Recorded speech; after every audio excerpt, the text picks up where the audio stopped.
All right, baby. It's Thursday night. It's time for the next generation of ship chasing. It's the shipcast. Pete Overzet, Ben Gretch, Pat Carrane. We got pick'em entries going. We got the Vikings versus the Eagles. We got special guest Arif Hassan swinging by in the second quarter. Going to be a fun night. Let's do it. Pat Fryer Helmo. This is why I'm hot. Anita Handjob. Fix your sight. Jamar. Alpha play chase. Are you kidding me? Kadarius Toney? You can't handle the heat. It looks like we're finally this boys. You're right.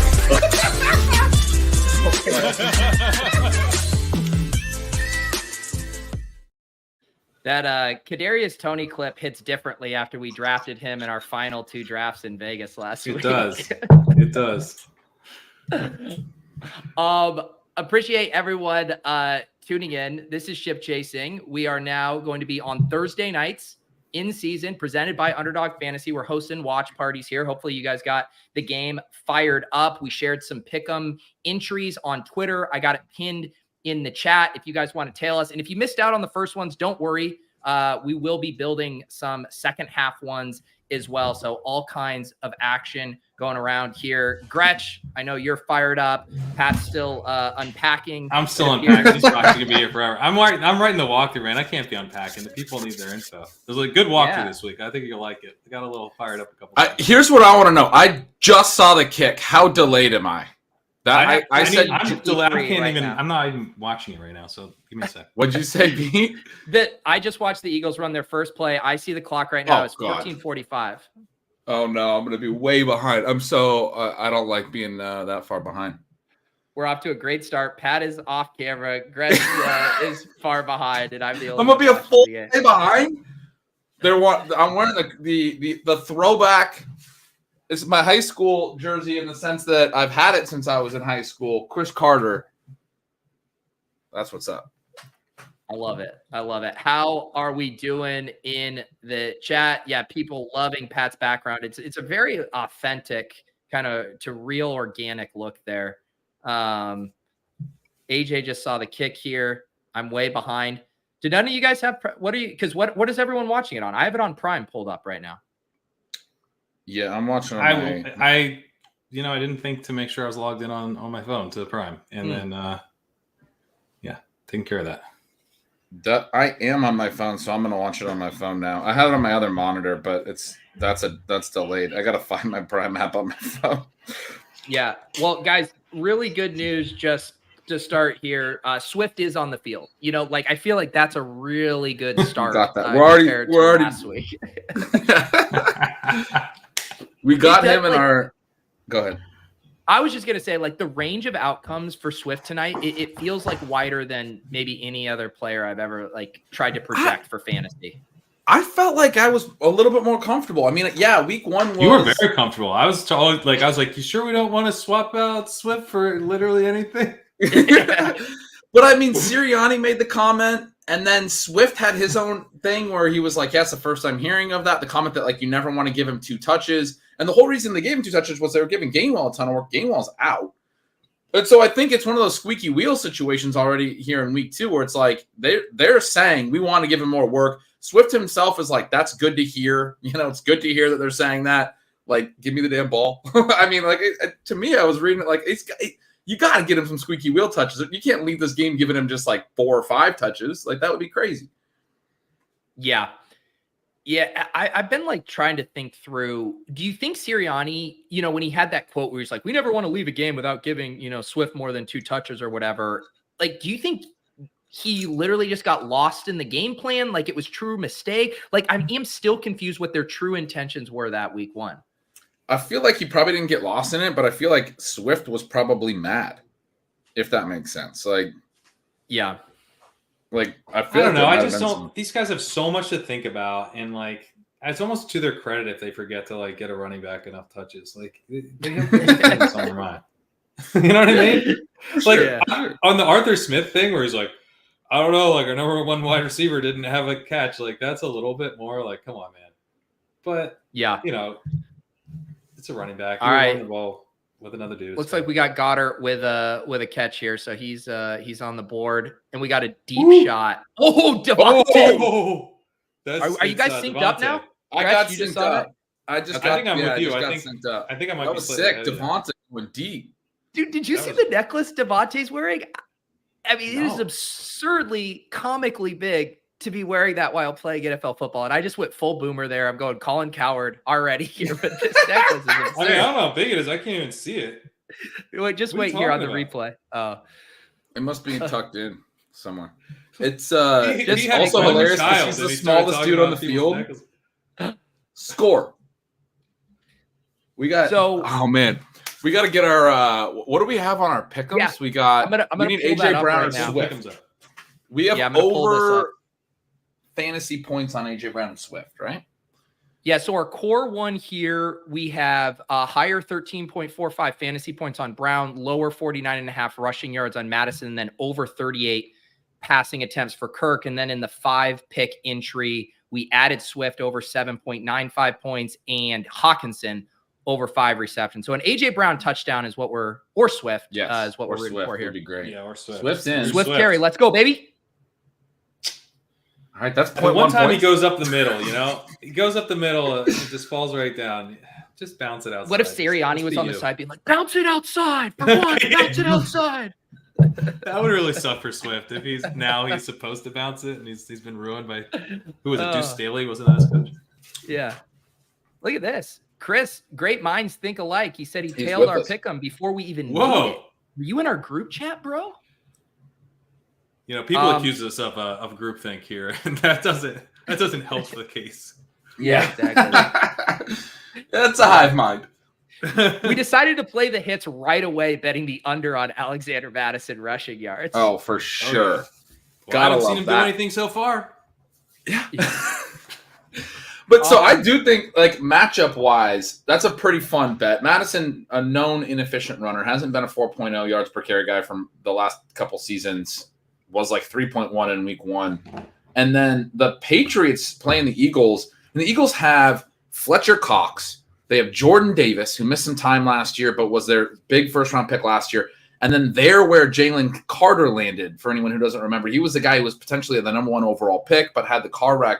The other Georgia D tackle that had the car wreck that cost someone their life, he falls a little bit in the top 10, and he winds up in Philadelphia. They have 3 really good defensive tackles. They played both Jordan Davis and Jalen Carter about half the snaps last week. They played Fletcher Cox even more.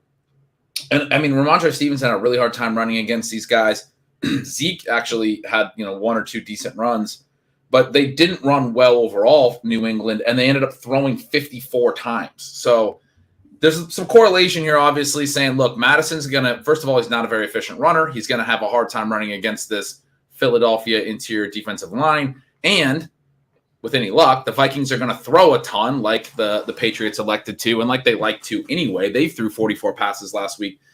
So, I mean, the over pass attempts on Cousins, the under rushing yards on Madison, hopefully, it's a good early read on Philly's defense. Yeah. Nice.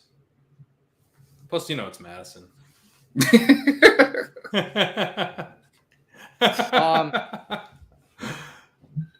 Let's see here. Also, did you guys already see it? I think I saw one of you already retweeted that Puka missed practice today with an oblique. Yeah, dude, of course. Yeah. Did we get Tutu anywhere? We did as a consolation Okay. prize in a few spots. Yeah. Nice. Okay, that's nice because it might be the real prize if he misses time. Yeah. Dude, I mean, We We just went- blew all of our budget on Puka. oh my God. In this league with Sean, we spent like $850. Yeah. Our league with Sean, we lost Dobbins. And we all were in agreement of going super hard on Puka, and now he's got a Immediately. fucking oblique. He got hurt Yeah. in practice the very next day. I mean, one of mine and Sean's, it's just the two of us. We went over 900. In ours, we went over 800. I think in mine and Sean's, we have 4 together, just the two of us. He was available in 3, and we got him in all 3. And I don't think Nice. we bid less than 800. Wow. And then we also got him with you. So I'm out of fab everywhere. And I got nothing to show for it. Dude, that's what God. I did with Scott Fishbowl. I maxed out my fab on Puka and Justice Hill Got two. I think I forgot to the put two in best players, and now I'm done. You got them both? Here. Got them both. Nice. I won 100 on Justice Hill. I did the same thing, but I just won. I did 79 on Puka and 21 on Justice Hill. I think my Sick. league was asleep at the wheel, like giving me justice. Well, if I was in your league, that's definitely true because I completely forgot to put in bids. Yeah. Some of us still got it. You know, Davis has changed because Davis used to grind. Even he used to be the one that would remind us. Remember, Pat? He would slide into our DM and be like, "SFB waivers run." And on Swolecast, I brought it up, and his face went blank, and he realized he had forgotten. No. Yeah.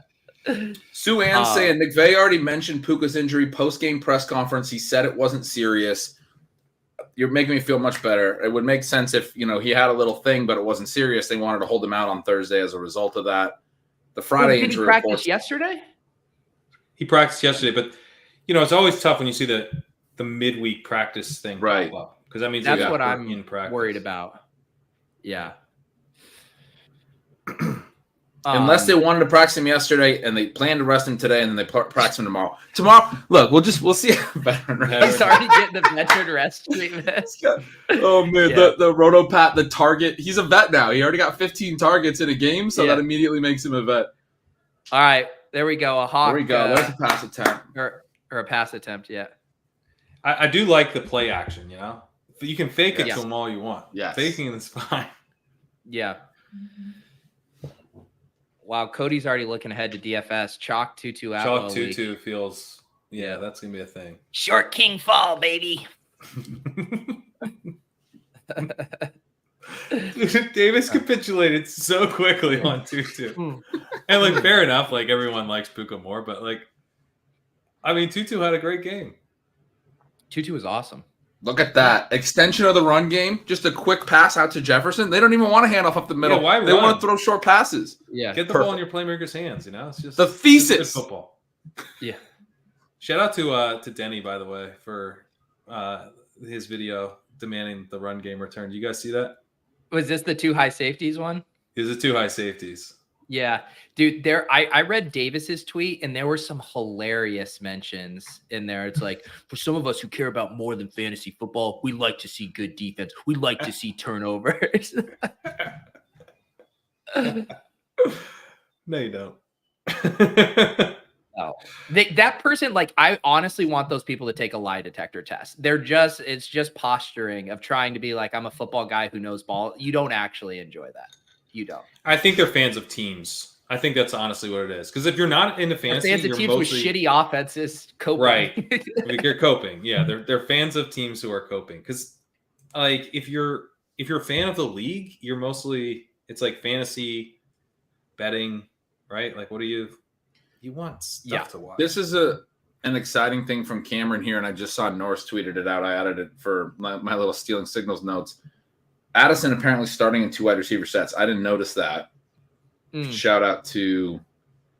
And 4 straight passes to start the game for Kirk Cousins. Loving that. That's great for us. That's great. That is very good.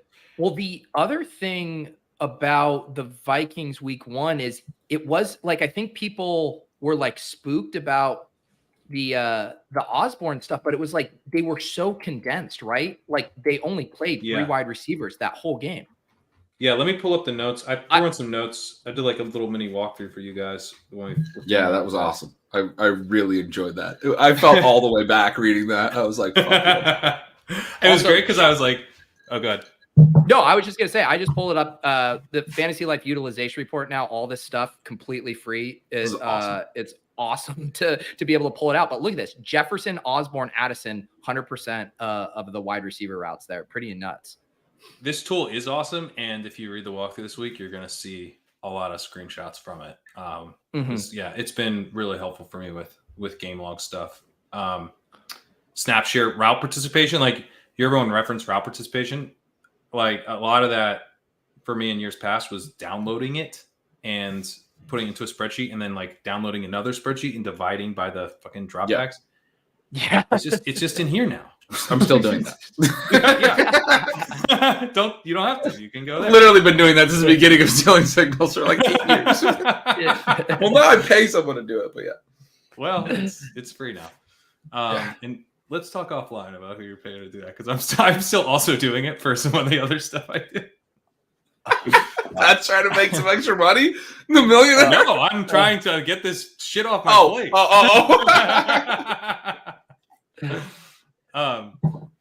Yeah. So okay. So I had a couple notes on the Addison thing. So that Addison only had 66% route participation, but he had a first read target rate of 16%, with Osborne at just 7%. Osborne, though, is at 94% route participation. So my read was that Addison is functionally the wide receiver 2 already, even though playing time doesn't reflect that yet. Yeah, you wrote the wrong name. I wrote the wrong name. Yeah, I read that and I was like, ooh, Pat, typo. There's a lot of typos. Yeah. Also, I'm gonna love the energy. So like the energy levels that we're coming into, like Gretsch has stealing signals in his rearview mirror. He's just ready to roll into the weekend. Oh, God, Pat is like disheveled mid walkthrough. I'm gonna end up being somewhere in between as like tired 9-month-old, but you two are gonna be on the opposite ends of the exhaustion. How far are you right now? Oh, dude, I'm done writing it. I'm done writing. The thing that sucks is like fucking Puka, and then I like missed that like JC Horn's that inactive or something, and I'm like, whatever, dude. I said Crystal I was gonna smash it. I'm leaving that. Like that's a little bonus. You can add that yourself. Yeah. But there's like little things I constantly have to go do with injury report stuff that comes out, but it's done. So now I'm just narrating it and editing it. So I've got like. I think. How long does it take you to narrate it? A lot longer than I was hoping. I don't do it. How many takes? One take? It's been a lot, because what it is that I'm editing it. The reason I thought that narrating it would be not that big of a lift is that I edit out loud. So I was like, it's just like a 2-for-1. What are we watching here? Did Hurts get hurt? I don't know. I think it's the defender. They were showing the defender. Yeah, he's okay. Phew. But yeah, I think you guys will enjoy the narration. Nice. A lot of charts. Yeah, I'm looking looking forward to it. So you're gonna want to have the article up. Scroll. It's like a scroll while you listen kind of thing. You know, you can't. Was that? You can try. You can try to convert the audio listeners, but the audio listeners, they're stubborn. They deserve to be serviced. They say, I know. I described the charts. The charts are there. Like I describe them. I'm not just breezing through because the charts are such a big part of it. So I mentioned what I basically put the chart in there to show you. Yeah. Paul and Boats here says, are we talking DFS? We're not talking DFS. We're talking Pat's incredible game by game walkthrough of the entire weekend. It is DFS, but it's everything. It's seasonal. It's anything you could possibly want. It's betting. I'm just trying to figure out what's going to happen. Yeah. Right. Football. Yeah. What is the format? The same as it was last year? Or is it slightly different? I kept it the same. No, I thought about tweaking it, and then I know how to do this, so I'm doing it. Yeah. The also shout out to all the ship chasers that we got to hang out with in Vegas last week. We obviously didn't have a show because we were partying in Vegas, drafting. A bunch of you guys were out there, had an absolute blast. I can't believe, like, even 7 days ago, guys, our night at our Thursday night, they got a little out of control. Like, that hadn't even happened yet. It was 5:30 Vegas time a week ago. It feels like a year ago. Yeah, honestly, we were just watching this game, the opening kickoff game. That's incredible. You guys were still at the pool. I was down at the party, like, where the hell are Pat and Pete? Like, they're still at the pool. Our guy Chris, he was barehanding Modelo's. You were there for part of that, Gretsch. Yeah. What's that? I was catching the Modelo's. You were catching them. Yeah. And, John Warner was the one chucking up to you. That's right. That was a blast. You were talking to the lifeguard and got her to do a backflip into the pool. Oh man, it was. Yeah, you had some real chemistry with the lifeguard, who was like kind of like on our side, and then she's just like at the end, she was like, "No, stop throwing those!" And then Pete gets up and sweet talks her, and then she's doing a backflip into the pool for some reason. Well, the initial story. So John starts chucking beers to us in the pool. Cans of Modelo. And she's like blowing the whistle, like, no, you can't be throwing these beer cans. And so I go over to try to smooth things over. And I was like, can we just throw one more? And she's like, She's like, okay, you can if. And I'm like, okay. I was like, this is going to be, something we got to, shape up here. She's like, if one of you does a backflip into the pool. And I was like, you're going to allow us to keep doing the dangerous thing if we do an even more dangerous thing? And so then Tyler, emo cowboy here, did the backflip. Tyler and then did the later, backflip. I think she was just setting us up for her inevitably doing the backflip. For sure. She wanted to do the backflip. She was stoked about it. Yeah. She was like, nobody tell my boss. I'm like, sure. And then if you guys want to know the Modelo brand is strong, I gave her a Modelo to put in her lifeguard fanny pack on the way out there too. So I don't know. That's when she blew the whistle. We were watching because the guy was kind of cleaning up the bar, and he's like, "Leave the TV." There was TVs at the bar, so we're watching the game, and we had beers, and he's like, "Yeah, you guys stay here, watch whatever. I don't care." And then she came over and was like, "Leave." Like, all right, then. I guess we're head to the park. Casey brings up Jacob's travel story. Oh my god, it was straight up Home Alone situation. He gets on a flight. He's in BC. I think he flew to a different city, like Calgary or something. Yeah. Gets on a flight there. Somehow in Canada, they don't check you at the gate, and he has to show his ticket somewhere earlier, and there's multiple gates beyond there. He gets on a flight. It's 90% full. The seat on his ticket is open. He sits down. He's got his headphones in, not listening, flies all the way to another city, gets out, looks on his app to see where his hotel is, and he's 4.5 hours away from his hotel. He's in Los Angeles, not Las Vegas. He got on the wrong plane, and his seat was open on the wrong plane and flew all the way. And he's like, I thought I was in a dream. And then I looked up and it said, "Welcome to Los Angeles." He literally flew all the way there and then saw this sign, and that's when it sunk in. I mean, it's an incredible story. You guys see that Swift run? That's pretty great. We're starting. Which one, by the way? He's had a couple. I saw the first one. That's another one. I was pulling up photos of Jacob in a cowboy hat, so I might have missed the first one. That was Hard Jacob, to by the believe way, that this man right here couldn't figure out how to get to America. I was telling Jacob about that picture just gives me like such a clear description of who that man is. Not Jacob, by the way. It's not Jacob. It's a much more problematic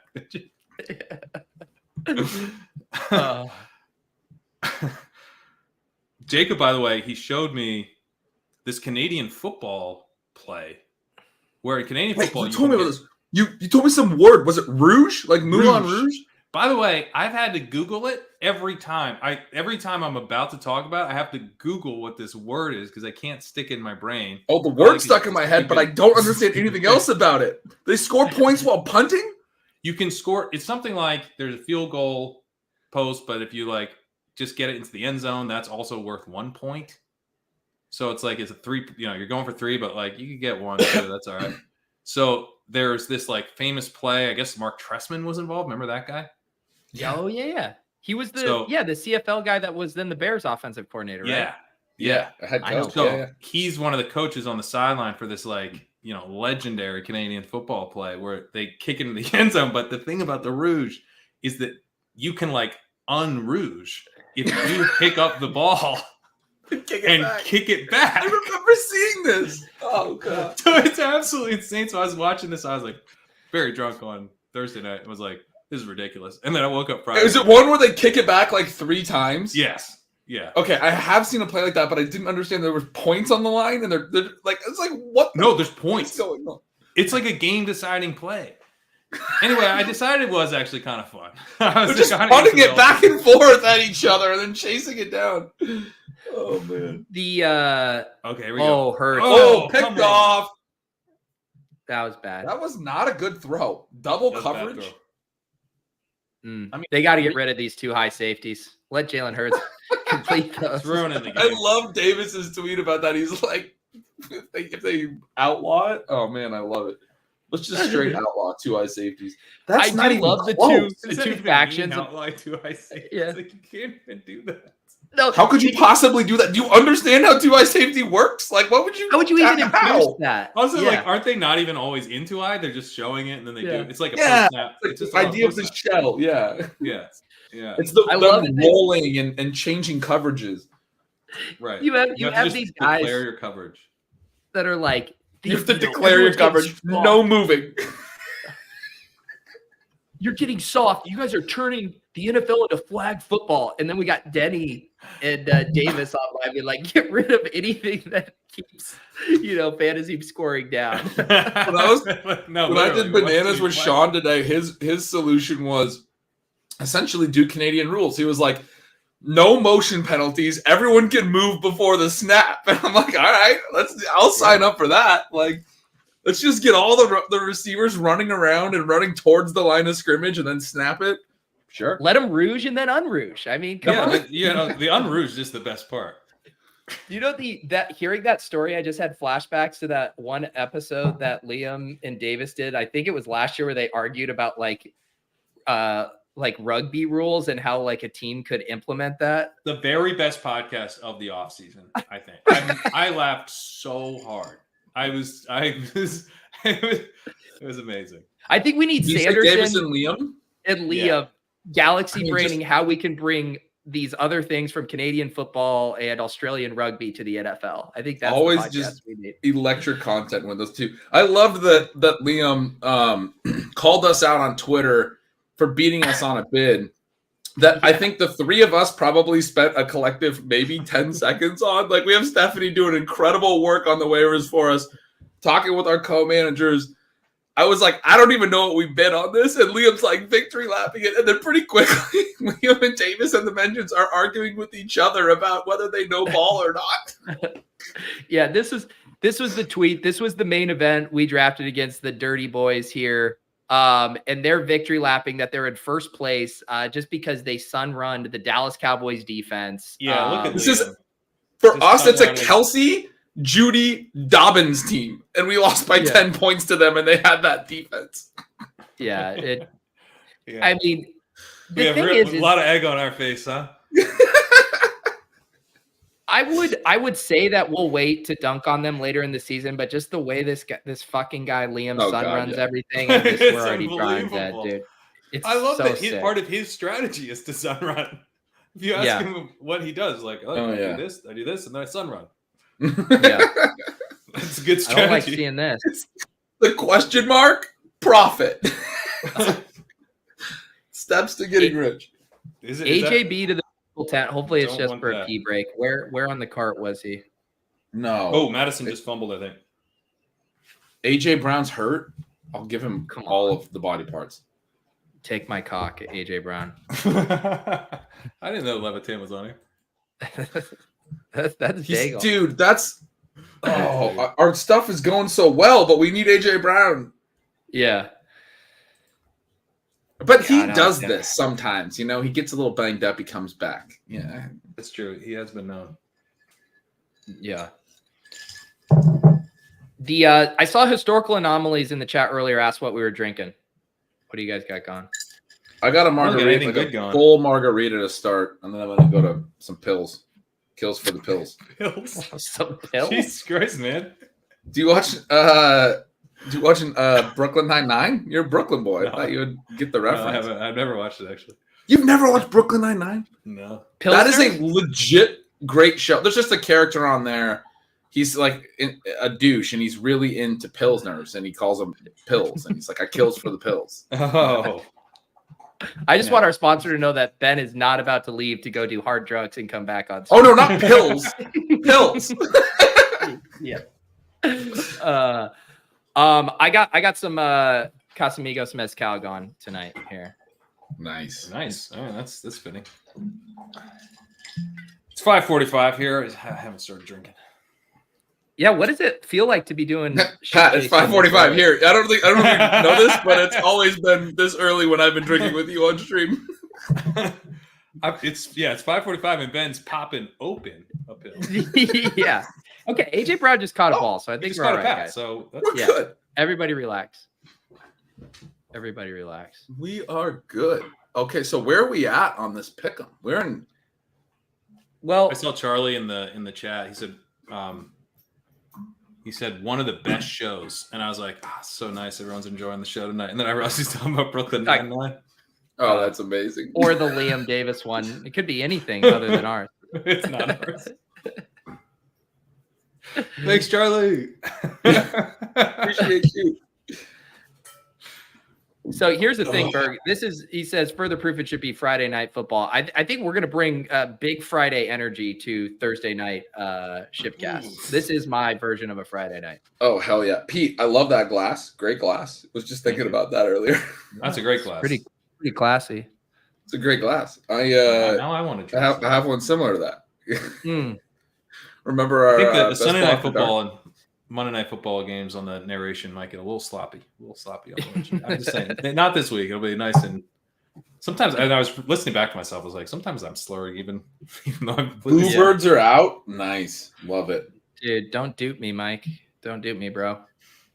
What, dude? Remember? Didn't we take Jake Elliott in one of our high? Speaking of glasses, Pete, this just Oh, came yeah. today.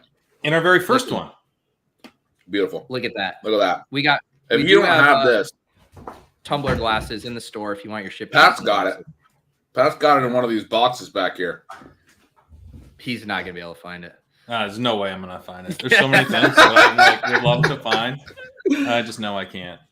Hey, Katie. By the way, we got to meet Katie out in Vegas. It was great to meet. She says you're not allowed to have the fancy glasses while streaming. She's calling our ship chasing glass not a fancy glass. I mean, it's a pretty fancy glass. Remember, we have the same glasses, Pete. So I'm not using the glass that you're using. When we did the Best Ball After Dark, we were sharing. But she's right. I've gotten all sharp objects have been taken away from me.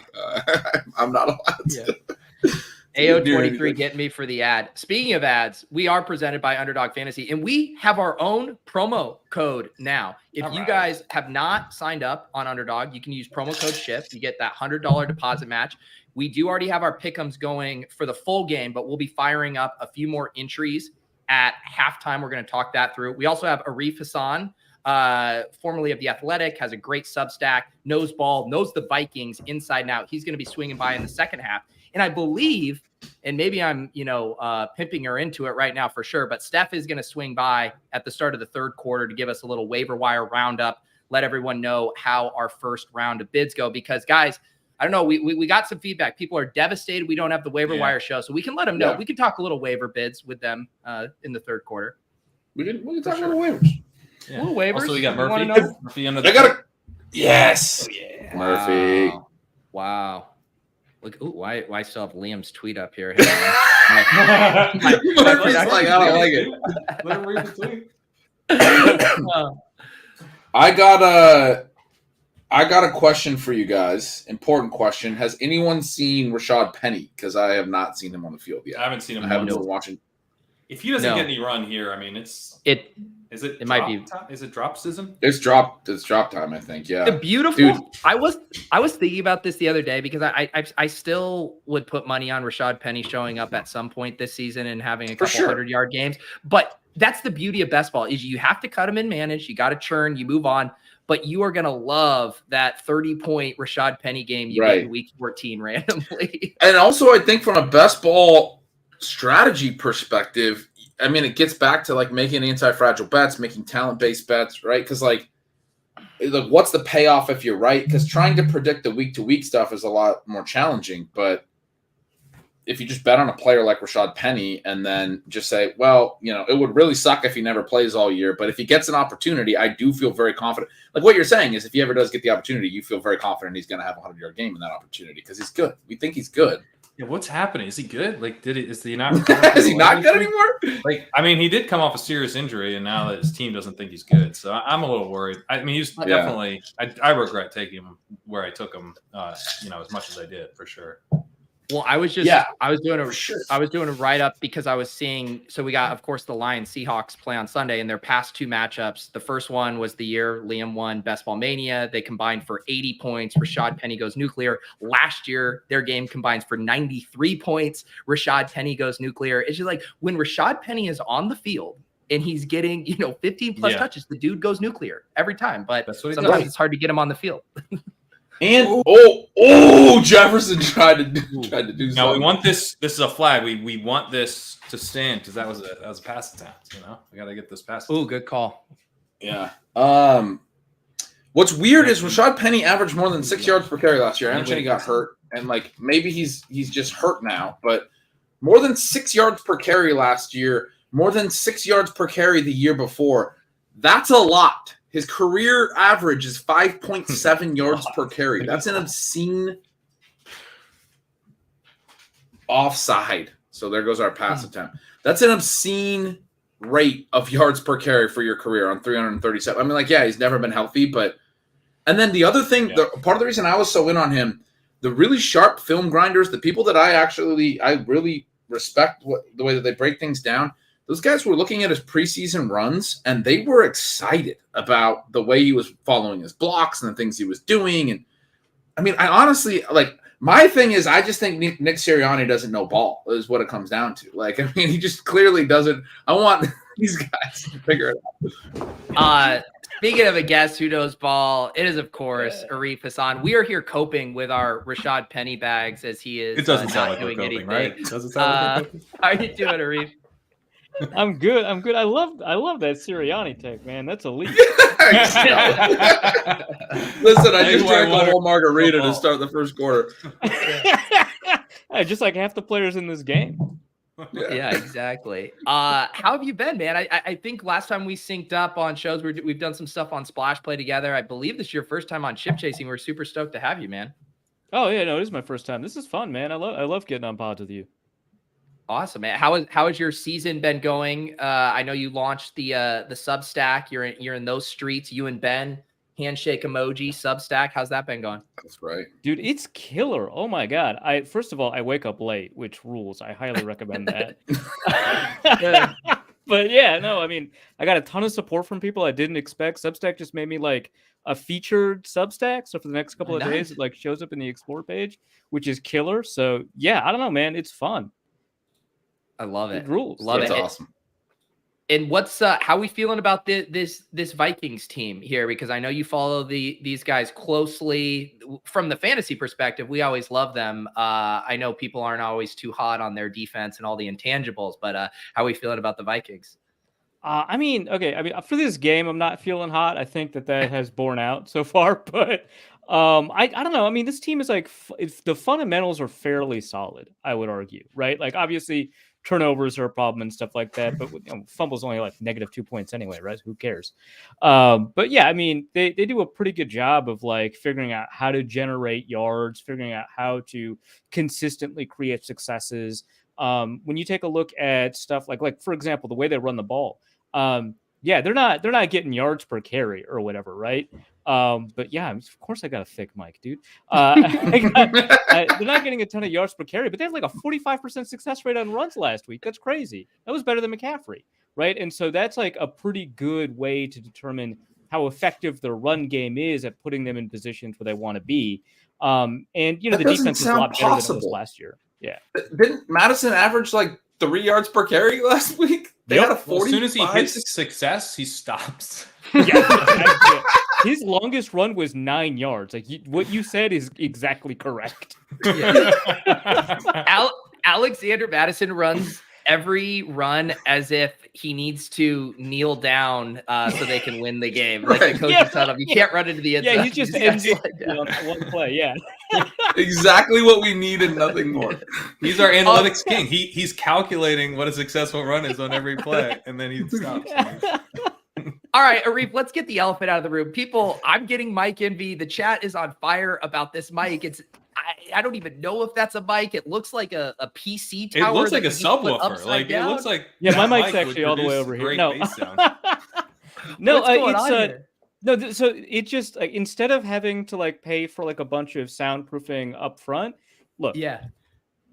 Oh, it's a normal size mic. It just has like the shielding closer. Can you show that again? I felt something when you is that an air conditioning unit? Wow. Look at that. Wow. Sweet. Dude, yeah. That's I mean, nice, it can get kind of like because the table's right here, so it can, but like other than that, I love it. I don't have to. This does nothing, right? This is all aesthetics, and half of them just fell off anyway, so the aesthetic thing is ruined anyway. But like just in terms of like figuring out kind of reducing echoes and stuff like that, I don't have to invest in any of that on the wall in front of me. It's all right here. Look at that.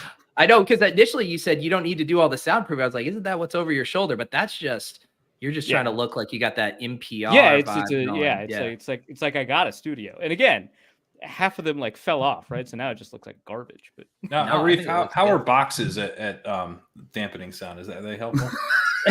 so before I had this, it was all moving boxes right behind it. And honestly, it depends on what's in them, but they're all right.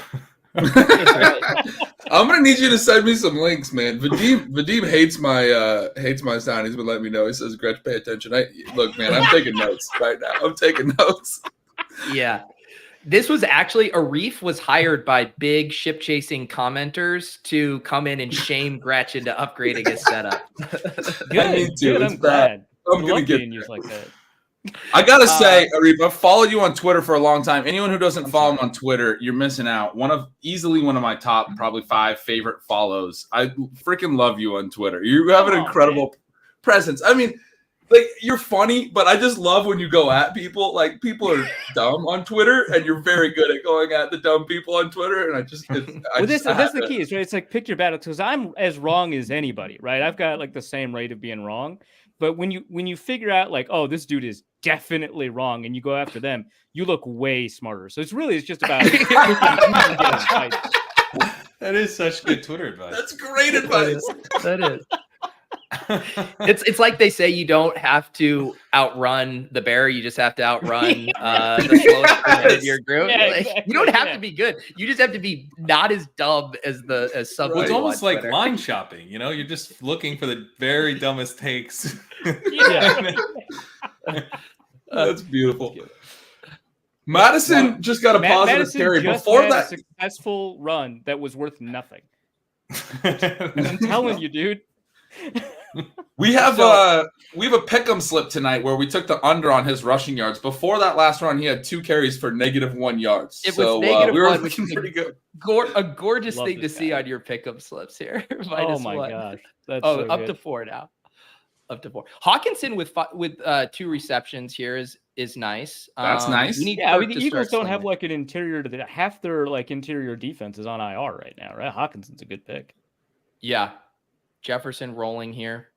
Yeah, They just used him Hawkinson. so underneath last week too. Like he had a low ADOT. Like it just seemed like What's the deal with that? Let's talk about that, because I've seen some people in the fantasy community talk about Hawkinson as being a little bit like smoke and mirrors with the Vikings. He's been better for fantasy since he went over the Vikings. His efficiency's been worse. The pass attempt, the ADOT, the reception yards per reception have been lower. The receptions have skyrocketed, which has been great for anyone in point per reception league.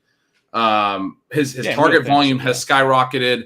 We played the over on 5 receptions here. He's played 12 games with the Vikings. He's hit that number or higher in 9 of them. Did we just There's a hit the over, touchdown or for him. There's Tied another in. one. TD. Look at that. Hawkinson touchdown on his 3rd reception. But is there a schematic thing, or is there a reason that we're not seeing like explosive plays out of him, and it's all just underneath? Is it just Kirk's safety blanket? Like, what is it about? It's because of Jefferson. So the idea behind Hawkinson. So if you take a look at the ADOT splits for Jefferson last year, before and after Hawkinson, his ADOT goes way up after Hawkinson arrives. So Hawkinson is drawing a lot of this underneath coverage that allows Jefferson to engage those explosives. And who would you rather have on your explosives, Hawkinson or Jefferson, right? Yeah. So that's like a big part of it, is that they're using Hawkinson as a means of creating more explosives overall. And he is an explosive player. Like we saw that with the Lions. He's great, up the seam and stuff like that. But because other defenses kind of know what he can do, they've got the ability to kind of pull coverage just a little bit away from Jefferson, creates a little bit of extra space downfield. So I think that's a lot of it. But also, I mean, they should also just, kind of move Hawkinson a little bit further down the field and exploit those matchups a little bit more, right? Like I think part of it's also just, Nick Sirianni doesn't know ball. Obviously, Kevin O'Connell doesn't know ball either. Yeah. None of these guys. None of these guys. What are they doing? Show me one. Do you think we see ever any shift in the running game usage to where we get Ty Chandler? I know they brought in Gaskin and they immediately then let him go. It seems like they're pretty committed to Madison. They brought him back though. Did they bring Madison or Gaskin back again? Yeah, so they cut him so that he wouldn't get the week 1 roster guarantee bonus. It's very brutal, dude. Yeah. So the rules. Brutal. My friend, Patrick Laird's best friend, they did that. I don't think I like the Vikings anymore. That's my friend's friend. That's my Come friend. on. That's my friend's friend. Dude, I was able to talk to Patrick Laird the other day, or not the other day. It was like in the summer, but like we Yeah. both went to like the same business development conference. I was there to cover it. He Oh. was there to do business. But I was like, hey, you know Pete, instead of, hey, you're Patrick Laird, you're running back for nothing. That's great. That's tough for Patrick Laird, NFL Yeah. running back. I assume he handled it with grace. Oh yeah, he was like, oh man, I love Peter, man, he's so cool. And I was like, yeah, that's what I've heard, you know. No, he was awesome. You know, we talked real estate, like I could contribute to that conversation at all. It was fun. Yeah. It does make, like, it's embarrassing how well read Patrick Laird is. He makes me feel very dumb when I talk to him. Well, I mean, that's how I feel talking to you. How well read you are. Like I'm over here, like I'm doing coloring books. Like, good I lord. know. And also, Hey, no, like, there's a young, letter on too. that helmet, man. You're good. That's right. It's like, What were you young saying, and Pat? well-read.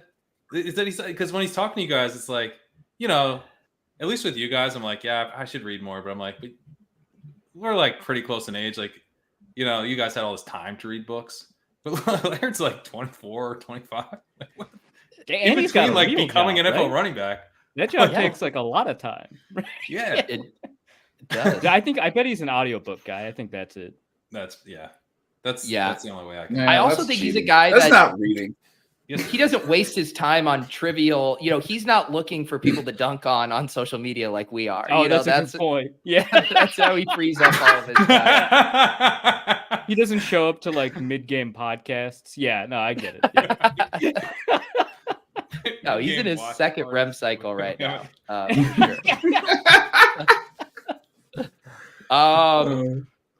I don't know exactly if this is referencing something, Arif, but Berg wants your thoughts on the new Aquaman trailer. I Is did this not know there near was a and new dear to your heart? Aquaman trailer. I've Does it actually have? seen it. It seemed weird. Are you into Aquaman? No, I've it's seen it. I not saw the like trailer. not more than a normal person, I think. Right? Like, Super Friends Aquaman was pretty fun because he was like the most useless one, right? Like I don't think he You don't have to answer this. I just thought it was maybe like part of your personal brand, something I No, missed. I don't have a brand that touches is in tangent with Aquaman at all. Jason All Momoa right, is a really Berg. good actor though. Yeah. Okay. All right. Oh, it just ran on TV. That's why. My bad. I haven't been watching the commercials. Literally. Yeah. Good Literally. take. Where's it? Swift is getting a lot of carries, and he's doing all right with them. But I mean, I'd like to see him get a catch. We played the over on the fantasy points. We should play the over on the carries. This is a lot of work for him. I can't believe Penny hasn't seen the field yet. It's shocking to me. They're That's really crazy. just out Yeah, on him. for He's that. just their fourth He's running just back. out. Yeah. Is the variable Is here Scott that in the like field? he saw a couple snaps? I want to say. Yeah, he's been out there. I saw him on a Yeah. swing pass. That's why I'm like shocked about Penny. Yeah.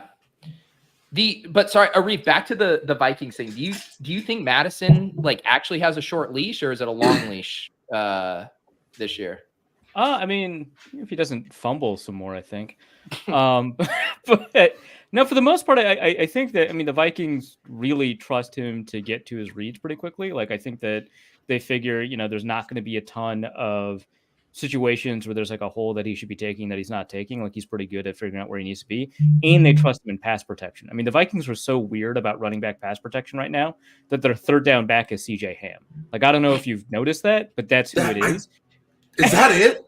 I It's saw it in the data last week, and I was like, "What? Why? Like, do I put him as like their third running back? He's their fullback. That's not. He's a fullback. Yeah, that's it. Yeah. But he knows pass protection better than any of the other backs, and they're like, what's a back going to do on third down anyway, right?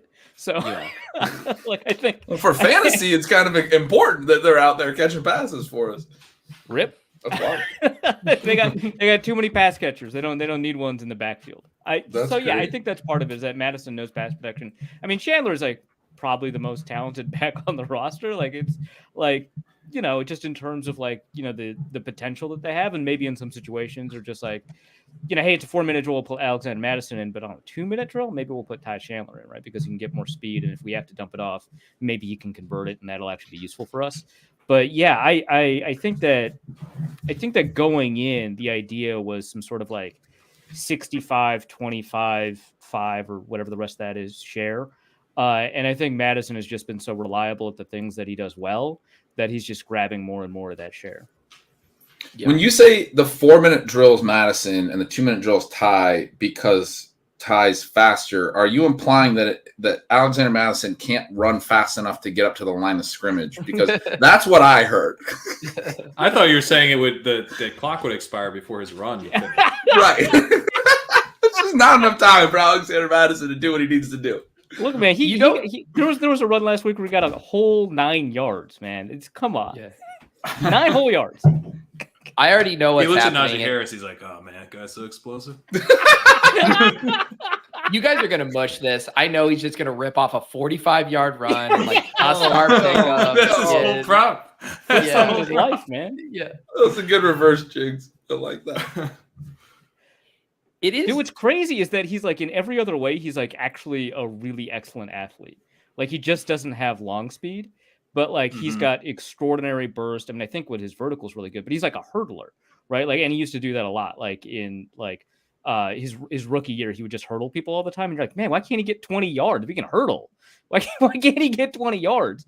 He's good at all of this other stuff, right? And he's a great like jump cuts and stuff like that, but like long speed is not there. Acceleration, great. Long speed, not there. I do remember him in spurts looking awesome as a young player and being like, man, like I kind of missed on this guy. I didn't think he had this kind of explosiveness, but yeah, I mean, like he doesn't seem to have it anymore. I mean, some dudes as they get older, it kind of goes too, you know. Well, it's not like he's like 30, right? He's like 25. He's 25. I don't know if you know, but the running back is about 26 years old. We act like they're about ready to go to retirement home. That's true. I mean, look what happened to Dalvin, right? That is exactly how I treated Dalvin. The chat's starting to get worried about this Eagles team just running the damn ball, going full Falcons on us. Dude, I've heard 50+ rushing yards, so I'm not worried at all. This is great. you're in. Run. Boston Scott getting a lot of run here.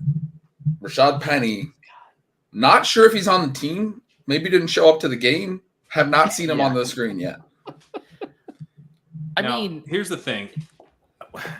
People don't understand that we drafted Penny for when the Eagles are up by 40 points in week 17. That was the thesis. Yeah. That was I mean, the only thing you could tell yourself in week 1 was they have him inactive because the third running back, Boston Scott, plays special teams. Well, now they have to activate him, and the third running back who plays special teams is the second running back in the offense and is playing a lot of snaps. And Rashad Penny's still not playing. That's not good. That's rough. I mean, it just goes to show you that you just can't trust fantasy guys. Come on, man. It was looking bad when we were all really excited that Rashad Penny didn't get cut over Trey Sermon. You know, that was when we maybe should have reset expectations. Yeah, when we were happy about that. Yeah. This is meaningful to us. And that's good. Yeah, right. Yeah. This could have happened the other way. Yeah.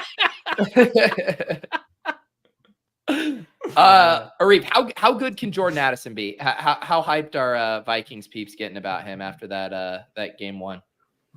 Pretty hyped. I would say that the game 1 production is like a little misleading because obviously it's like 61 yards or something like that. 39 if it came on one play.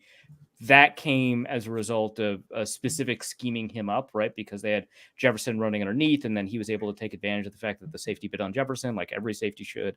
And so I don't know how much of that you can use to project going forward, but I think that fundamentally from like a skills perspective or a traits perspective, he's got a lot that you're looking for as a high-level player in the joint practices against starters.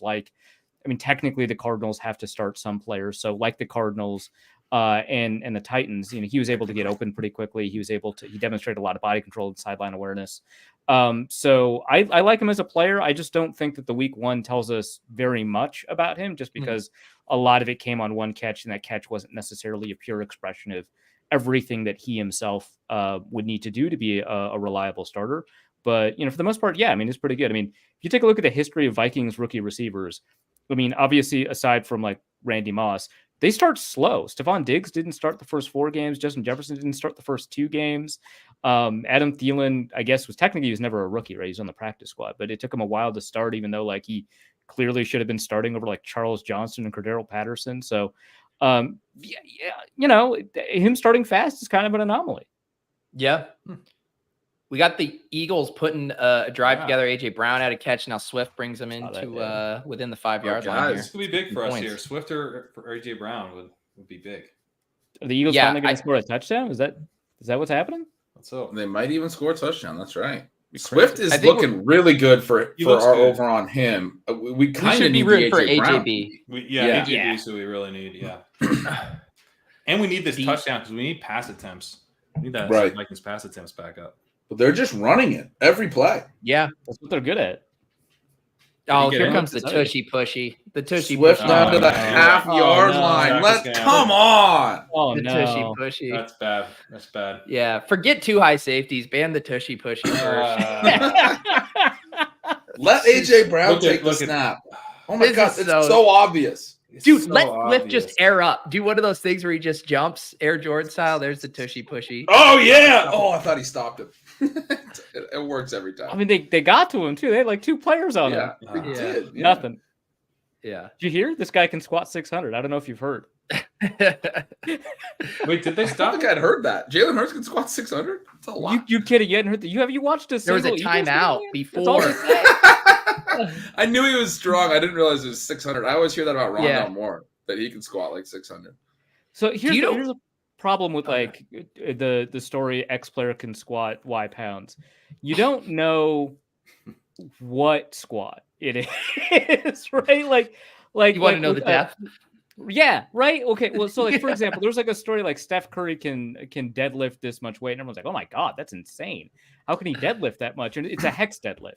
Which are you making a watch the film case on squat? Yes, and gym? You gotta. Yes, this is great. We got a squat here. What's a hex deadlift? No. It's so okay. So so instead of like a normal like a straight bar. It's a bar that's literally it's a hexagon that goes around, and so you step in the middle of it and lift it this way. Which, let me be clear, I can't hex deadlift anything, right? Okay, like that's not.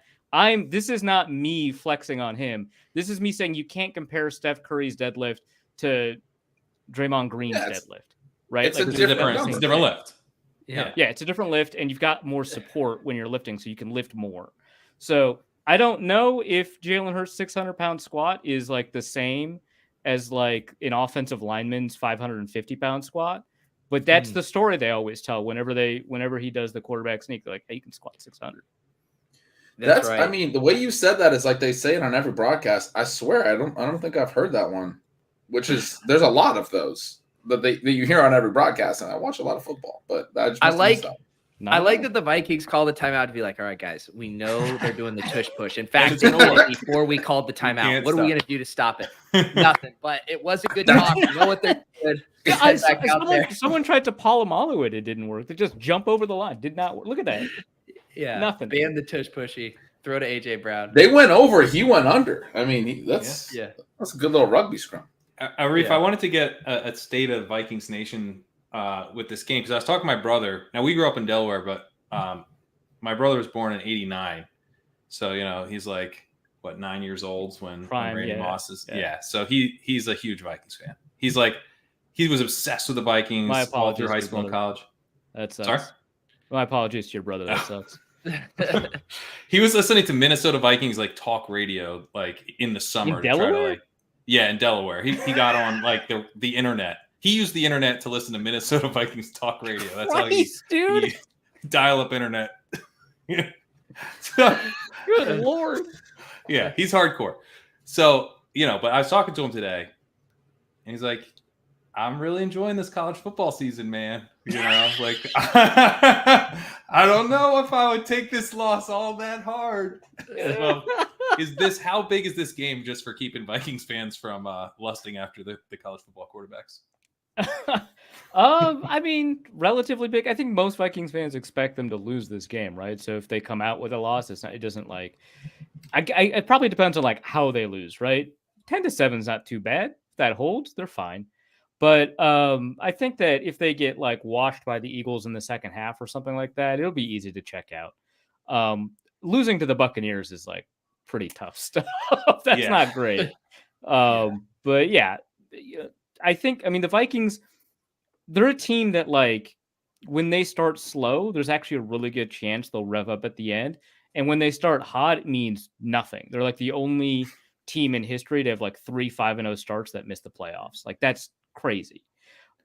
So they're weird. And obviously, like, you know, analytically, you can't just like look at like a team identity from like 1998 and be like, that's who they are. But like, that's what it feels like. I don't know. I can't, that's what I got. So again, like the fundamentals for the Vikings are generally fine in terms of like yards per player, expected points, or whatever. But obviously, until they can convert that into something, they're just not an exciting team to watch. Arif, what were your thoughts when you saw a few of the Galaxy Brain trade Picasso artists out there saying, if the Vikings start 0-6, the Jets call them up and they pry Kirk Cousins away to salvage their Super Bowl aspirations? What's the Arif reaction to that? Have you talked to a quarterback? That's insane. like okay, so no trade clause, right? Well, there's also the no trade clause, and Kirk Cousins specifically chose the Vikings over the Jets. Like that was like a thing that he did.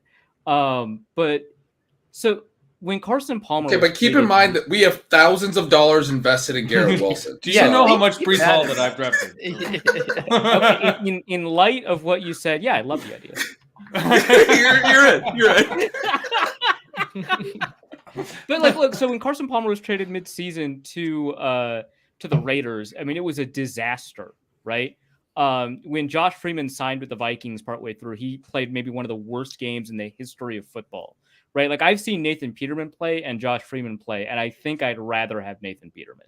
Like, but have you seen Zach Wilson play? Because I mean, can it be worse? A fair point, but like, it's hard to come in halfway through the season and know the playbook. That's is nuts. Zach Wilson the guy from Memento? Is he just has to reload the playbook every week? Is that what's happening? What if he just had a big sleeve of tattoos? That's what it's all the plays. Just all the plays, yeah. That would probably help, honestly. Yeah.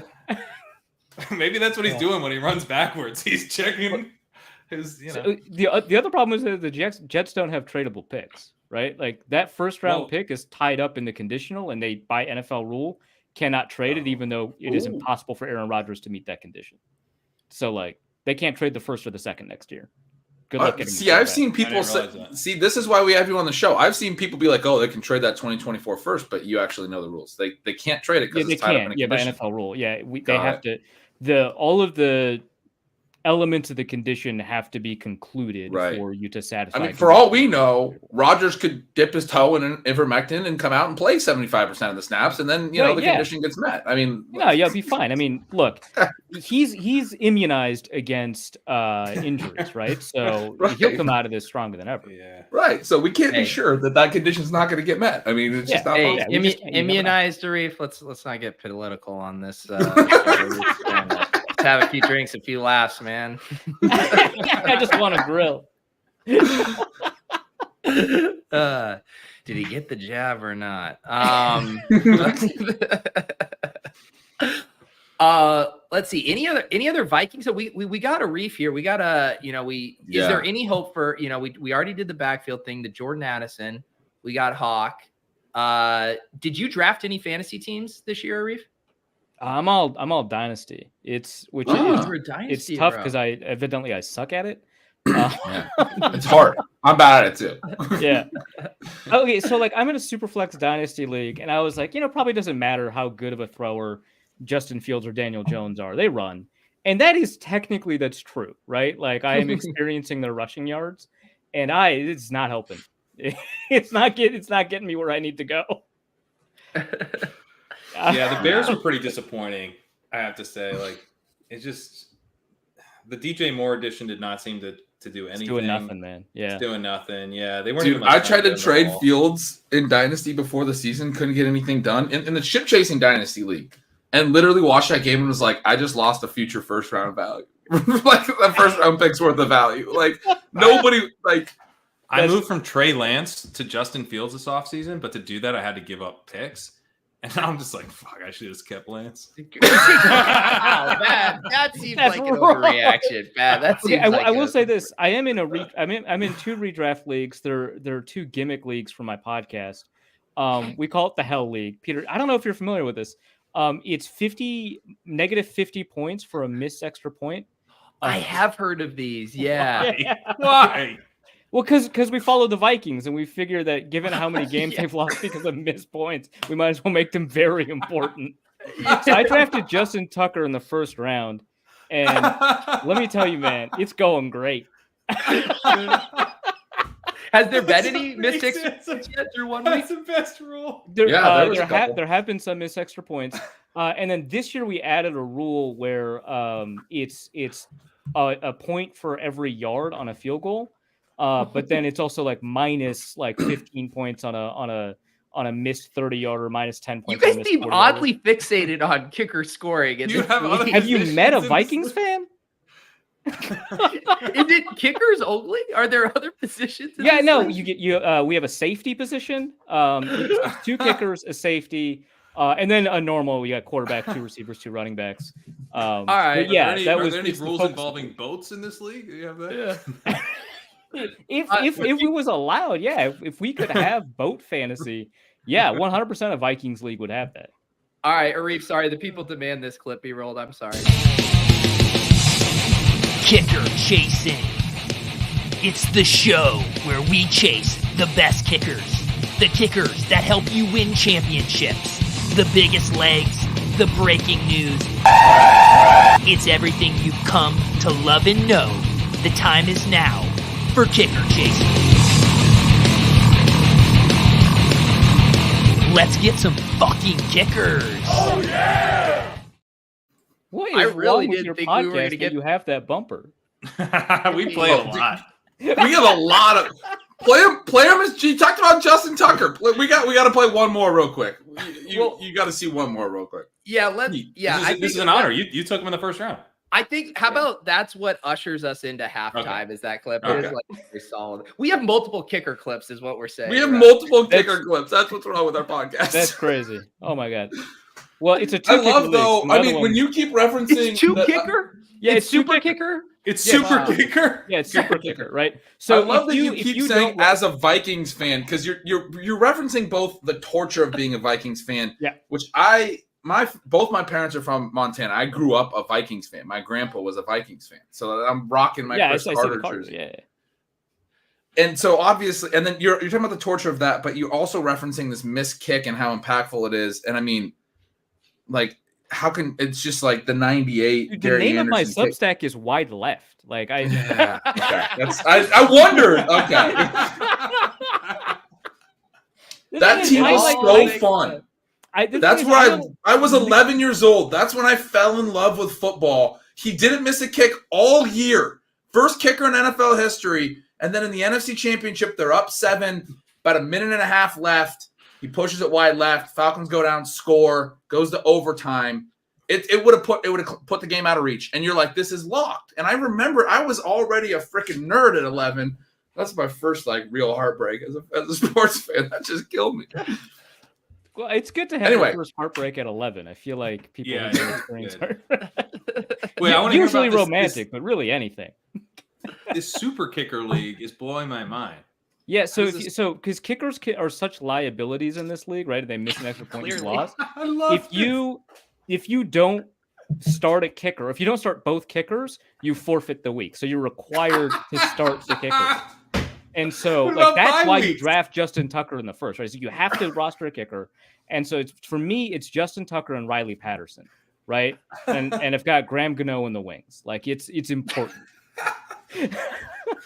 Graham Gano with the wings. So everyone else reads like waiver wire articles and usage trends. Are you out here looking at like field goal completion percentage? You're out here. Are you critiquing forms in the same way you do squat exercises? Like, what are we doing out here? I think the league would lose a lot of its magic if I took kicker seriously. There's no way. I'm gonna- I've got one kicking mechanic take, which is that Here we go. The punter for the Browns, Corey Bojorquez, is one of the worst holders in the history of football, and that Cade York never stood a chance. And if you take a look at all of the kickers that have kicked with Corey Bojorquez as a holder, they've had their career worst year with him as a holder. Now he is a phenomenal punter. Yeah, he is. Well, except for Mason Crosby, who had his second worst year because like he's 50. And so he had like a year in like the fucking 70s or something that was worse. But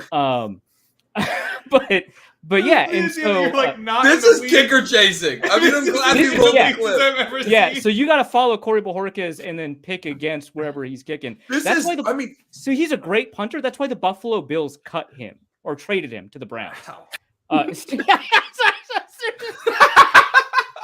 Okay, so this is I'm going to say this is kind of not my fault because when I saw the Bills trade him, I was like, why would they trade? This guy is like the third best punter or whatever. And some Bills fan got on my mentions like, you have no idea how bad a holder he is. And I was like, that's an insane take. How hard could holding be? And then they were like, look it up. And I was like, why don't they find another holder? Why is the backup quarterback not holding? Like, ask the starting quarterback. He had like a 10-minute answer on this question last week.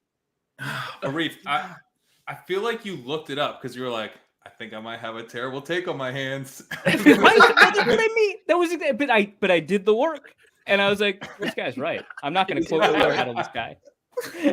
That's what I love about following you. You do the research, like you come correct. You do not mess around. Like if you're dunking on someone, I know it's right.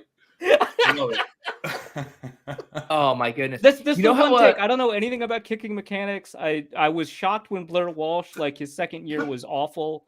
Right, like he had one of the greatest seasons in kicking history for the Vikings, and then the next year was terrible. And I was like, I don't know about kickers. Sure, that makes sense to me. Daniel Carlson, when the Vikings cut him, was that a touchback? I hate that rule. No, man. Oh my God, Jefferson! No. I hate that rule. I think he fumbled. I think he was down, but that's crazy. It's such arguing the case. They're calling him down at the half-yard line. Okay. Oh, thank God. Okay. I don't think he was down, guys. I just want you to know we're You almost are a Vikings on fan. pace Holy crap. to Kirk. That's out. Fuck, it's a touchback. That's gross. Oh God, I thought it was gross, dude. It's so dumb. Why would that be a thing? Oh no. Yeah, it's not. That's a touchback. That is crazy. Get rid of two high safeties, the tush push, and that touchback. And that rule. It's just the touchback rule. Like bring it out to the 10 or something. No. Like there has to be a level of common sense applied. Like the punishment does not fit the crime here. No. Hold on, are they trying to like argue it's a touchdown? I'm just like, that would be hilarious. No, he doesn't have it. Okay. Is the initial rule that the ball went out of bounds before the pylon, and is it maybe inconclusive? It's not. The fact that we have to parse this is a reason that the touchback rule is stupid, right? Like we should be talking about holders right now. Is what we should be talking. Yeah, about. we should be I talking. know holder take. I don't have any other holder takes. Okay, but that was great. Everyone's saying Cade York, you shouldn't have drafted him so high. This, that, the other thing. You're going, hey, you can draft the kicker in the third round. Just make sure he has a holder. They can hold the guy. Just check who his holder is.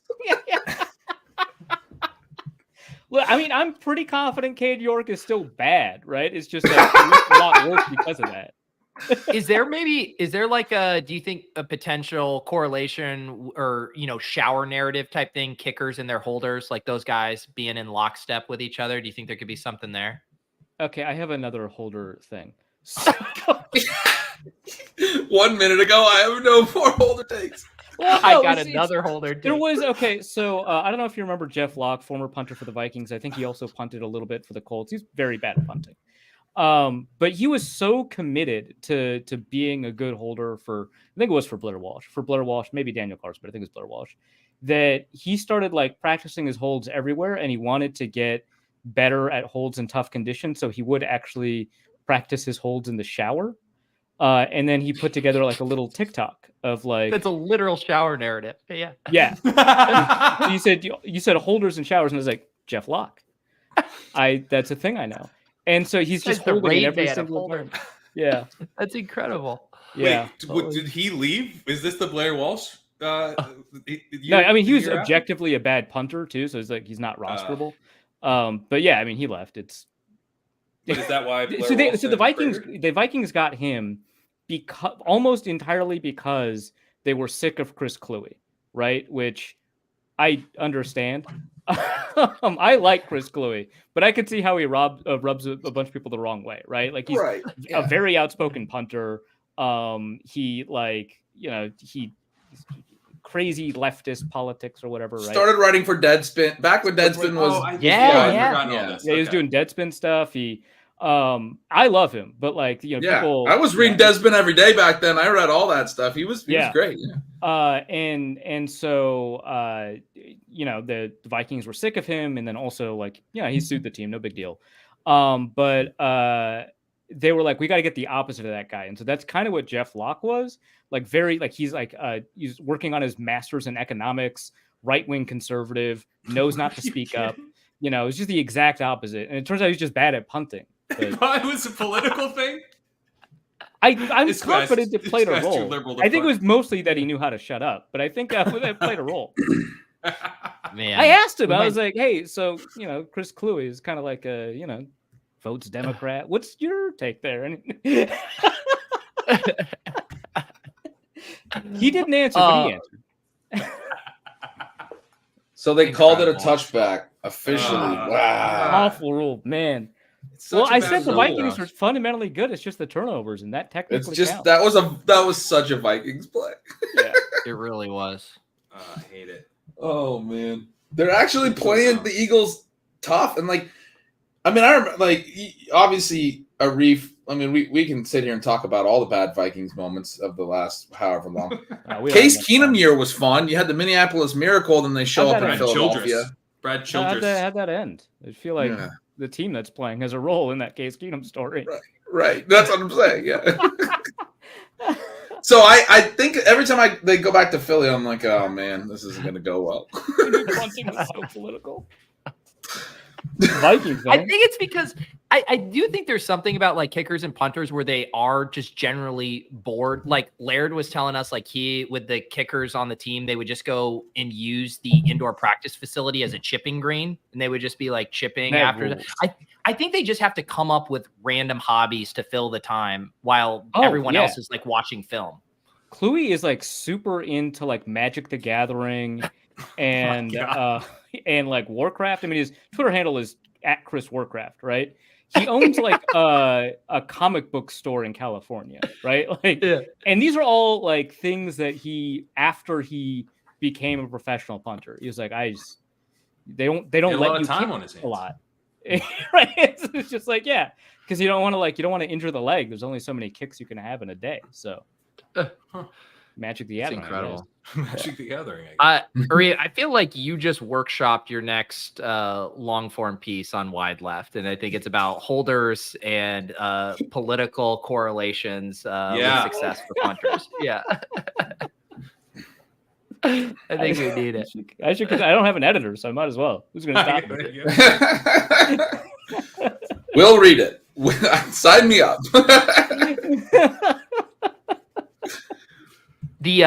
Some of those stories that you guys know, John Boyce did great video work for SB Nation. He has that series pretty good. I feel like some of your stories would just be perfect for that format, 20-minute YouTube deep dive right there. I need it, Arif. And narrating too.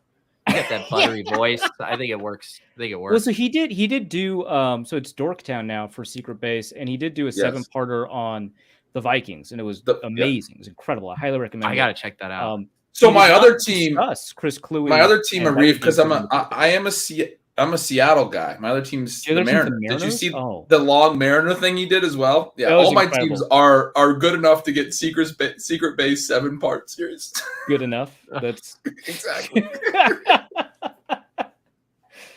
Yeah, man. The Vikings are full of insane stories.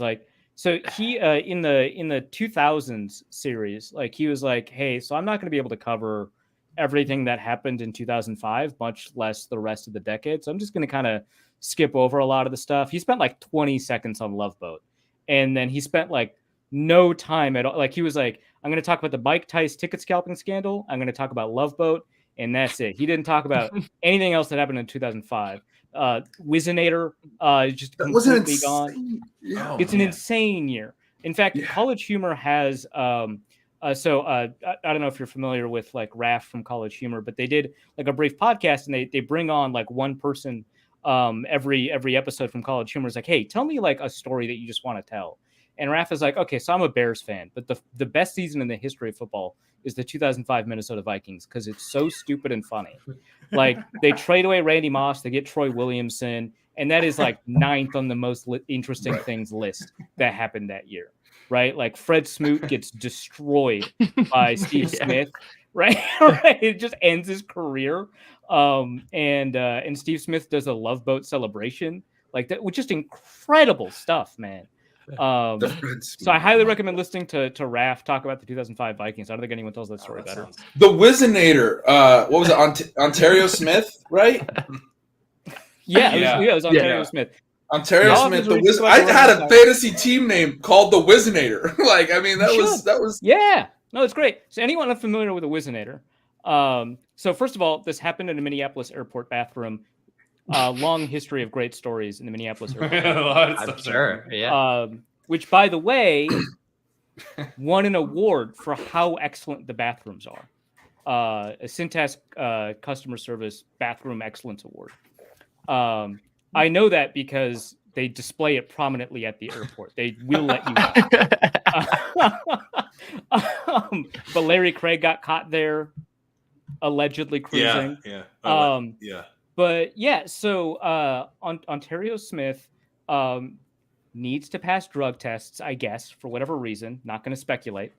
And you know, to do so, often you have to pee in a cup, and often you have to do it in front of somebody, making sure that you're not substituting someone else's urine, which pretty common tactic. So a just bring the Wizinator, substitution one level up. a Wizinator is a fake penis that you pull out, and pee, and the urine that you've stored beforehand goes. 61-yard field goal was just made. Who has Jake Elliott in your league? So many points. Sorry. In your league. It's worth like 2 points. Actually, my podcast producer, I think, is Jake Elliott because he waxed me in the other one of these leagues with Jake Elliott. Okay. So you kind of let's not get distracted. I need to hear about this fake penis, Arif. I basically let's go told back the to the whole fake fake penis story. But yeah, you have it already has the swapped out urine, the clean urine, and you got a color match, obviously. At the time, they sold a bunch of different models for color matching. But when they initially released the Wizinator, it only came in white person. So that was a problem. But by the time Ontario Smith purchased his product, they did have one that color matched him. So, but he was caught going through the airport with a fake penis, and the police weren't like, "Oh, that's a sex toy." They were like, "That's for drug tests." Yeah. I mean, if we want to bring and raise well-rounded children, we're going to need Wizinator dicks in all different races, I think. Yeah, I mean, honestly, I mean, this is what Martin Luther King dreamed of. Right. This is equality. I mean, it's fucked up to just only make it for white dicks. Right. That's incredibly fucked up. It's just like whatever, like when Crayola, the crayons came out, they had one flesh-colored pencil or crayon, and it was white, right? You know. Yeah. I remember I was a kid, and that was still like called like flesh or skin or something, and I was like, "That's not right." Fuck it is. Yeah, it was. I'm like looking at like burnt sienna, thinking, "Am I burnt? Is that?" Oh my goodness, Arif, we're gonna have to have you. Does Minnesota have any other Thursday night games? Not that we only have to have you on Thursday night, but I do like your Minnesota takes. Yeah. Does Minnesota have any Thursday night? I don't think so. Well, we're gonna figure out a way to get you crazy back on. flexing rules this year. So if Minnesota gets good at any point, maybe they'll move them. Well, we're gonna flex you back into a shipcast party because you brought the heat. Let people know wide left. I will include the link in the show notes and drop it here. Anything else you want the people to know about here before we send you off with a beautiful kicker clip? No, you can follow me at Arif Hassan NFL on Twitter or X or whatever you want to call it. At Arif Hassan on Instagram/Threads in case I use that at some point. Arif.bsky.social on Blue Sky. But mostly just wideleftpost.substack.com. Subscribe, give me money. I love food. So yes, please. And I mean, if you know how they do that Twitter thing where they're like, hey, if we get 1,000 retweets, we'll keep making this thing bigger. Arif promised us when he hits certain Substack subscriber milestones, his mic will actually get bigger. So by the next time he comes on this show, we won't even be able to see his face. He'll just be peeking over the mic. It's like Wilson, but for ship chasing, you like to go. There's a throwback. All right. Without further ado here, we are going to play Arif off with one of our most favorite clips around here. It feels very apropos right now.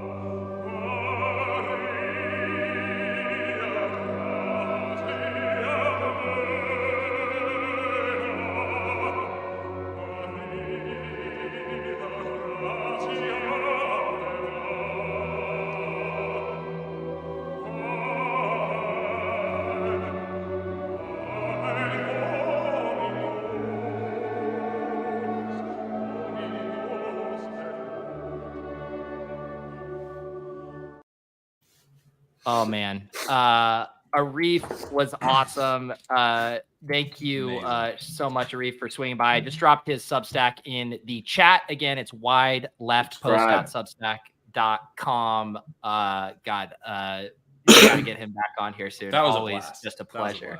That was incredible. But guys, we got short time. We got to. Because I mean, look, I'm checking what we got going. TJ Hawkinson's looking good. DeAndre Swift's looking good. The pass attempts for Cousins maybe not looking great. Alexander Madison under looking great. AJ Brown not necessarily. If this game speeds up a little, we should be okay for Cousins. We should be in good shape, but let's get another thing going. What are we thinking the second half's got to hold for us here? What do they got on Boston Scott? Because I like Boston Scott over rush attempts. God, I like that. That seems like a nice call there. 8.5 rush attempt. This is for the entire game. Yes. Game. 5. Give us that like immediately. Easy. Yeah. We're gonna throw that in. Love that. Yep. All right, what else we got? Devontae Smith only 25.5 more. That seems in doable. on that. I know Wait, that. Are they winning? Yeah, they are because of the but it's like it's one catch. Yeah. Let's see here. Anything with Minnesota that we like? That's a big number for Jefferson, but they're going to have to throw. I love our closing line value on Madison here. His line's down to 30.5. Way down. Yeah. And Cousins' pass attempts are actually higher than when we took them. So, yeah, that's interesting. Good. That's good. No. This is for the full game, right? 27.5. We have it at 38. Oh, completions. Yeah. Attempts right above it. 38.5. What about Hurts? Anything with Hurts? Hurts. We have to get at least one on Minnesota's side in to make the entry valid. So we have to get one on each side. Okay. What about Hawk? Oh, Hawk just has receiving yards. I don't really want that. That's kind of a fat number there. Needing another 30. Could we take? Let's see. The Osborne only needs 17 more yards. Addison needs 24 more yards. It's all yards on the receiver. We are going to use the Cousins free square, by the way. Thank you let's for use that. the Cousins. Yep, we got that one in there. And then, I mean, I think we just take the Jefferson over. What about AJ Brown? We could do over yards on him. He only needs like he's at 17. Yeah, I mean, it definitely correlates with our other bet, or I don't know if you want this more as a hedge. No, it wouldn't be a hedge. I like the Swift rush attempt over. Had 12 in the first half, 18.5 for the game. We did just also take the rush attempt over on Scott, so that actually doesn't make a lot of sense. Yeah, I think that's sort of, we're betting they kind of. We don't want to do that together. Look at this Jake Elliott line, 10.5 kicker points. How is he? Isn't he at more than 4 right No, now? yeah, he doesn't currently have 4. That's wrong. He's made Yeah, I 2 was field gonna goals. say. I there's think no I way think that's the AJ right. Brown over 43.5 receiving yards for the game. Wait, I mean, no, that's- Elliott might be a miss. They have not updated his last field goal. You could get an over on the 10.5 kicking points, and because he has 2 kicks made, Okay, let's he's see got that. at least 7. Are we so gonna far. Are we gonna try to sneak this one in here? Let's I sneak think it we gotta get this one by the goalie for sure. All right. Are we gonna try to get one more in here? I would throw the AJ Brown on there, but Oh, is a missed field goal negative points? Anthony says Elliott missed 1 field goal. It can't be that many missed Ooh. points. It can't be that. He's made 2 field goals and an extra point and missed a field goal. I Oh, don't negative know. 50. That's right. It is negative 50 for the missed Oh field goal. shit! They just took the Boston Scott off. come on. You gotta fire We him. gotta move on. quicker. That's We the gotta only move one- quicker. That one was easy. Are they watching our stream? We could. Do we think Boston No, I Scott just gets wanted more to- than 16 Well, yards? take the yards. Take the yards. He only needs like 17 yards. Yeah, I'm in on that. They've been running effectively. Yeah. Yes, Should Joe. we just we're fire a familiar. 3? Yeah. You want to fire a 3 here? Don't do the kicker one because I don't even know if we. The we kicker might one's be the out. fish there. We got Okay. Boston Scott, Devontae Smith, and Kirk Why not Cousins. the kicker one? He definitely AJ has 2 field goals AJ and an Brown extra one. point. He's got to be higher than 4. All right. Throw that in. Throw that in. I think that's You're right. definitely It says 7 points here in Yes. the box score. Do it. Right. Do it. Do it quick. Okay, and all get right. it in. AJ Brown right, too all or right. not? Can I get you? Yeah, What throw do you AJ want? Brown. Alright. Let's get to 20. Let's do it. Yeah. Let's All do it. right. Fire it. All right. We doing 50. 100 here? 100. Let's go. All right. Well, I think It's the max first is show. 10 with the. I've hit. Oh, it's max 10 with the special. Oh, because of With the the Cousins. special, with the Because of 10, the yeah. promo. You can only do It's 10 max because of the 10. promo. Yeah. Wait, we got to all get Cousins out. We got to get Cousins out and do a better one. Yeah, take Cousins out and throw in the real one. All right, hang on. I just tossed that one in the chat. If you want to tail us with the promo, and then I'll rebuild this without Cousins. But we need a different Vikings. I say we just go Jefferson over. He's gonna, dude. He Yeah, fumbled right I'm before good with half. that. He's Just gonna do go Jefferson off. over instead. He's Same about thing to with go Jefferson off. over. Jefferson over though, it just bumped to 109.5. That's a lot of I yards. don't care. He's gonna have 700 yards in the second Jefferson, half. dude. I don't care. I right. don't care. Let's do Yeah. 50. Let's just do 50. All right, there you go. This is if you ever wanted testimonials on why this is a good bet. It's I don't care. There you go. It just dropped. We dropped just the took good 5 pick right there. overs, It's a good pick 3 receivers, and a running back. Yeah. Let's go. I also so later in the show, I'm gonna share a link to a Google form, and we haven't got a chance to set this up yet, but our core. I just saw the private chat. I just saw the private chat, too. He wrote, Yeah. "My God," about the clip. I wanted to know That his was- response. Yeah, I was disappointed we weren't going to see his reaction, but then in the private chat, he wrote, "My God." Private chat. Yeah. Did it. Sorry, Pete. Sorry. No, I was explaining. So one of the ways, so tonight we are going to have the giveaway. We did that on social. We're going to be giving $100 in underdog credits to one of you guys who quote retweeted that. So we'll do that drawing probably in the fourth quarter. But the other giveaway that we're going to have going weekly is if we hit our main pick'em entry, which is our 3-pick entry that we initially shared, we're going to give $100 out to someone who fills out the form that we're going to share here shortly. Now, if we don't hit our pick'em entry, that prize is going to roll over to the subsequent week. So at the very least, we are always going to be giving away that prize money. It's just whether that comes in individual bites. If it's coming in individual drips, guys, it means we are absolutely crushing We're crushing our pickups. Otherwise, it will roll over each week. And all we're going to need from you guys is your underdog username and your YouTube username.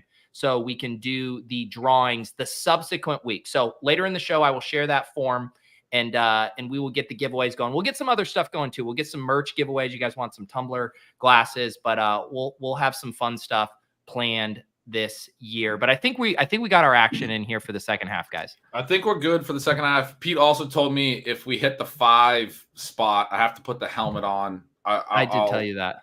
I'll commit Yes. to that. I'll commit to that. Yes.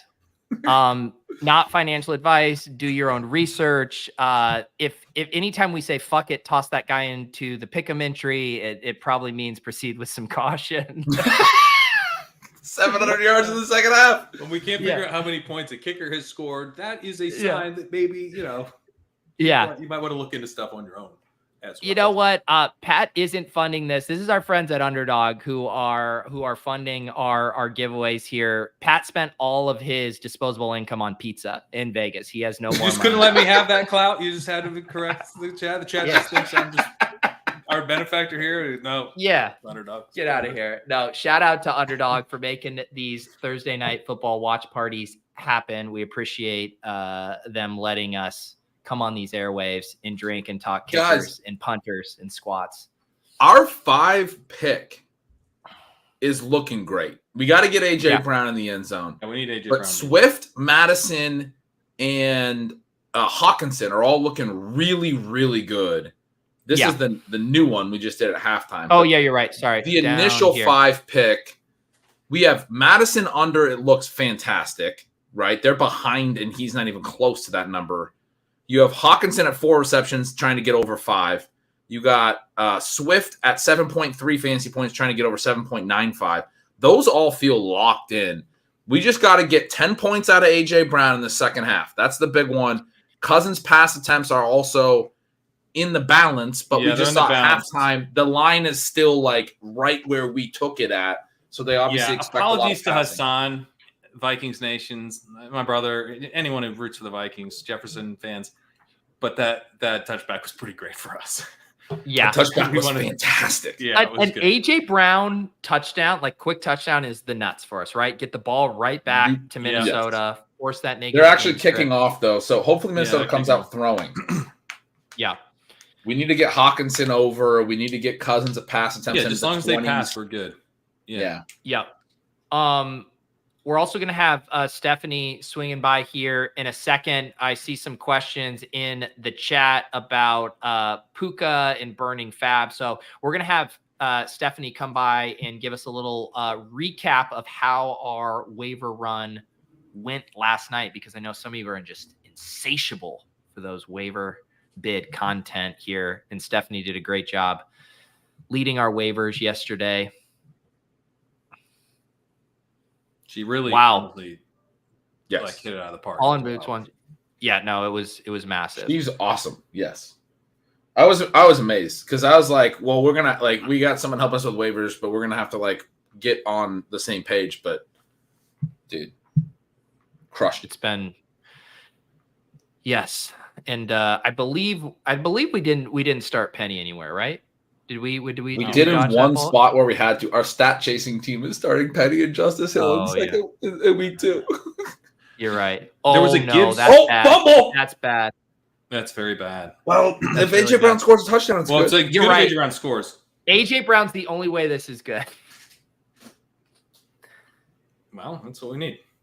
At least it wasn't. I was tilting so hard on Sunday because I had this really nice DFS team going in, and I had a stack. I had the Eagle stack, and then they immediately had that. Was it a punt return touchdown or whatever? Just like the special teams touchdown that flips the script against what you need, and it kills. It kills. Thank you, Sean. We just don't know. This could really be referring to anything. Like a lot of things that we don't know. But I appreciate you, Sean. It's a lot nicer when you tell us we don't know when you attach $25. Yeah, then I just think you're. I mean, he could be meaning that in the meanest way possible, but I think probably he means we don't know ball. That's got to be it. Swift. Swift TD is kind of cool. What? No, he was in. If there's a tushy pushy, I'm gonna lose. No, Swift. We need this for season long. No, this is a Swift TD. No, we have Swift in a lot of spots. Oh my God, he was not in. He was down. This is a tushy pushy. He was down. This is a Oh, tushy come on, pushy. Swift, dude. No, I hate the tushy pushy. I hate it. Why do you say tushy pushy? Isn't it just tush push? I call This it is the the bad tushy pushy. I have a place. 9-month-old, Pat.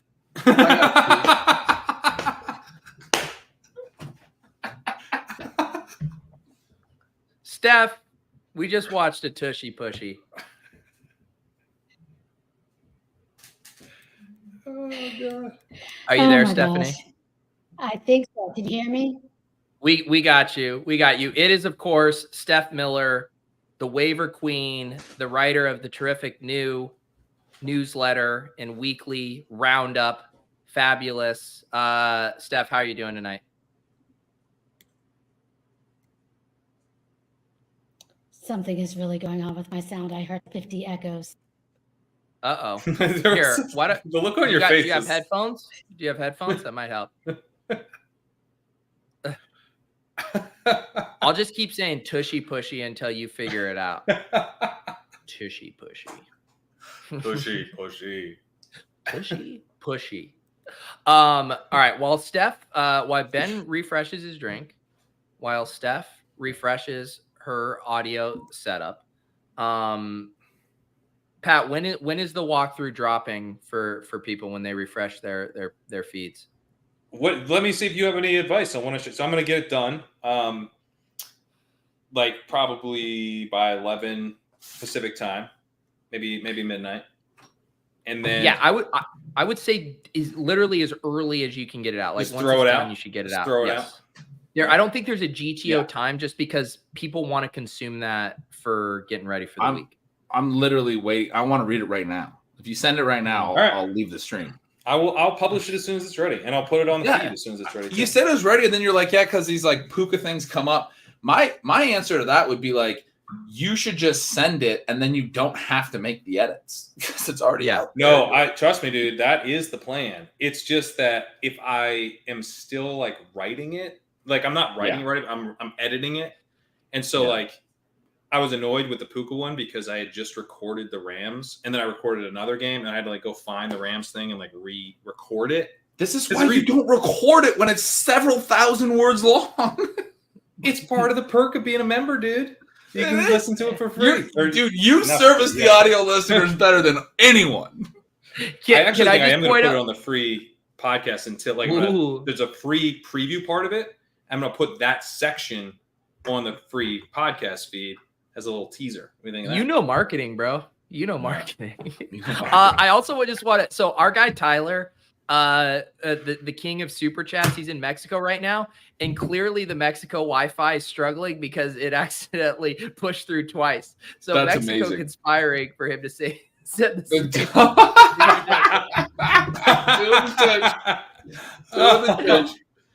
Dude, that reminds me. So it was like back in high school. I did not have a smartphone at this time. This would have been like 2004. I had a flip phone, but one of my buddies was like the first in our friend group that got a smartphone that had like the internet on it.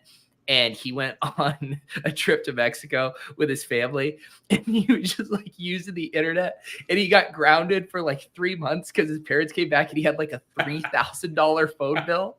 And like, this is like right when smartphones are first out. He's just like, yeah, dude, I was just surfing the net in Mexico the whole time. Oh man, Mexico. Why? I remember it too when you'd go to like an internet cafe, like back before I even had like a laptop when I went on a trip with my parents, and they charge you like $9.99 an hour to go use the internet at the fucking hotel gift shop. They get you down in Mexico, man. Could you imagine being like our parents? Like think about it's like the internet revolution. Like all of a sudden, like you got a computer, you got internet, you're like figuring out like all this stuff, and then like. You also have to deal with like 13-year-old boys who now also have access to the internet. This seems it would be a real shift. It really would. Guys, the Vikings on first down just threw to Alexander Madison for a completion and about a 6-yard loss, which is really good for us. That's really good. What we need is a surgical Kirk Cousins drive here. Just a bunch of we do need them to score 0.3-yard passes. They're going to keep throwing. I mean, we know they're going to keep throwing, but we need the drives to stay alive. That is true. Man, quit throwing to Madison, though. That's not how you're going to get. You're right. I think I take it back. The 5-yard loss is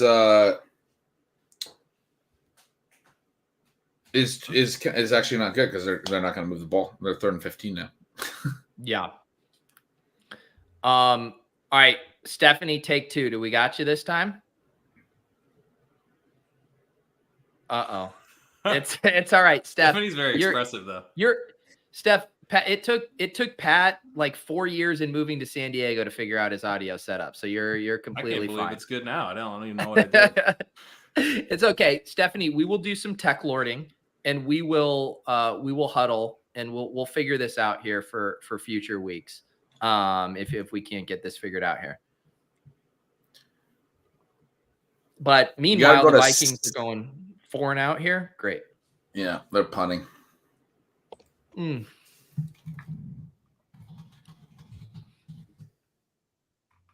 Man. It's almost like checkdowns to Alexander Madison aren't the best way to move the football. They're not GTO, I don't think.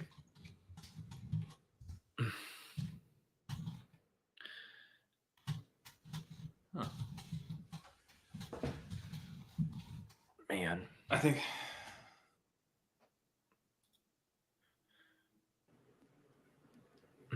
It's just echoing for Steph. That's the issue. Wow. Nathan knows ball. Guys, I apologize for saying screen check down to Alexander Matt. Guys, it was a check down. I need to make an edit to my previous comment. No, it was a screen. You just said it wrong again. The second one was a check down. The first one, I think, might have been a screen, but the second one actually was a check down. So yeah. No, I mean, Nathan. Sure. All right, he's going to Brown here. Go to Brown. Come on. You're correcting. I thought he was going to throw to Brown. I was excited. It didn't go well.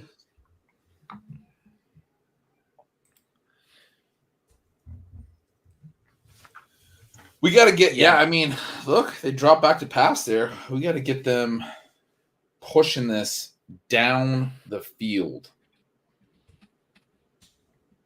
Wait, what do we need? We need AJ Brown the most. Our halftime bet is already dead. We need AJ Brown because AJ Brown is like the least likely to hit at this point. Yes. Right. So we need it to hit. Like that's the. By the way, DeAndre Swift did officially hit, even though he didn't score 8 fantasy points. He's cleared by 0.05 fantasy points. No, but we wanted that for all of our season long bags. We started a lot of DeAndre Swift. Yeah. Gretch, I will say you were talking about this summer, and then ESPN's writing think pieces about the deep ball being dead. You were ahead of the curve here, man. I've been writing about it since 2011. I mean, not 2021. 2011. Well, there was a period there where you were quite wrong. 2011?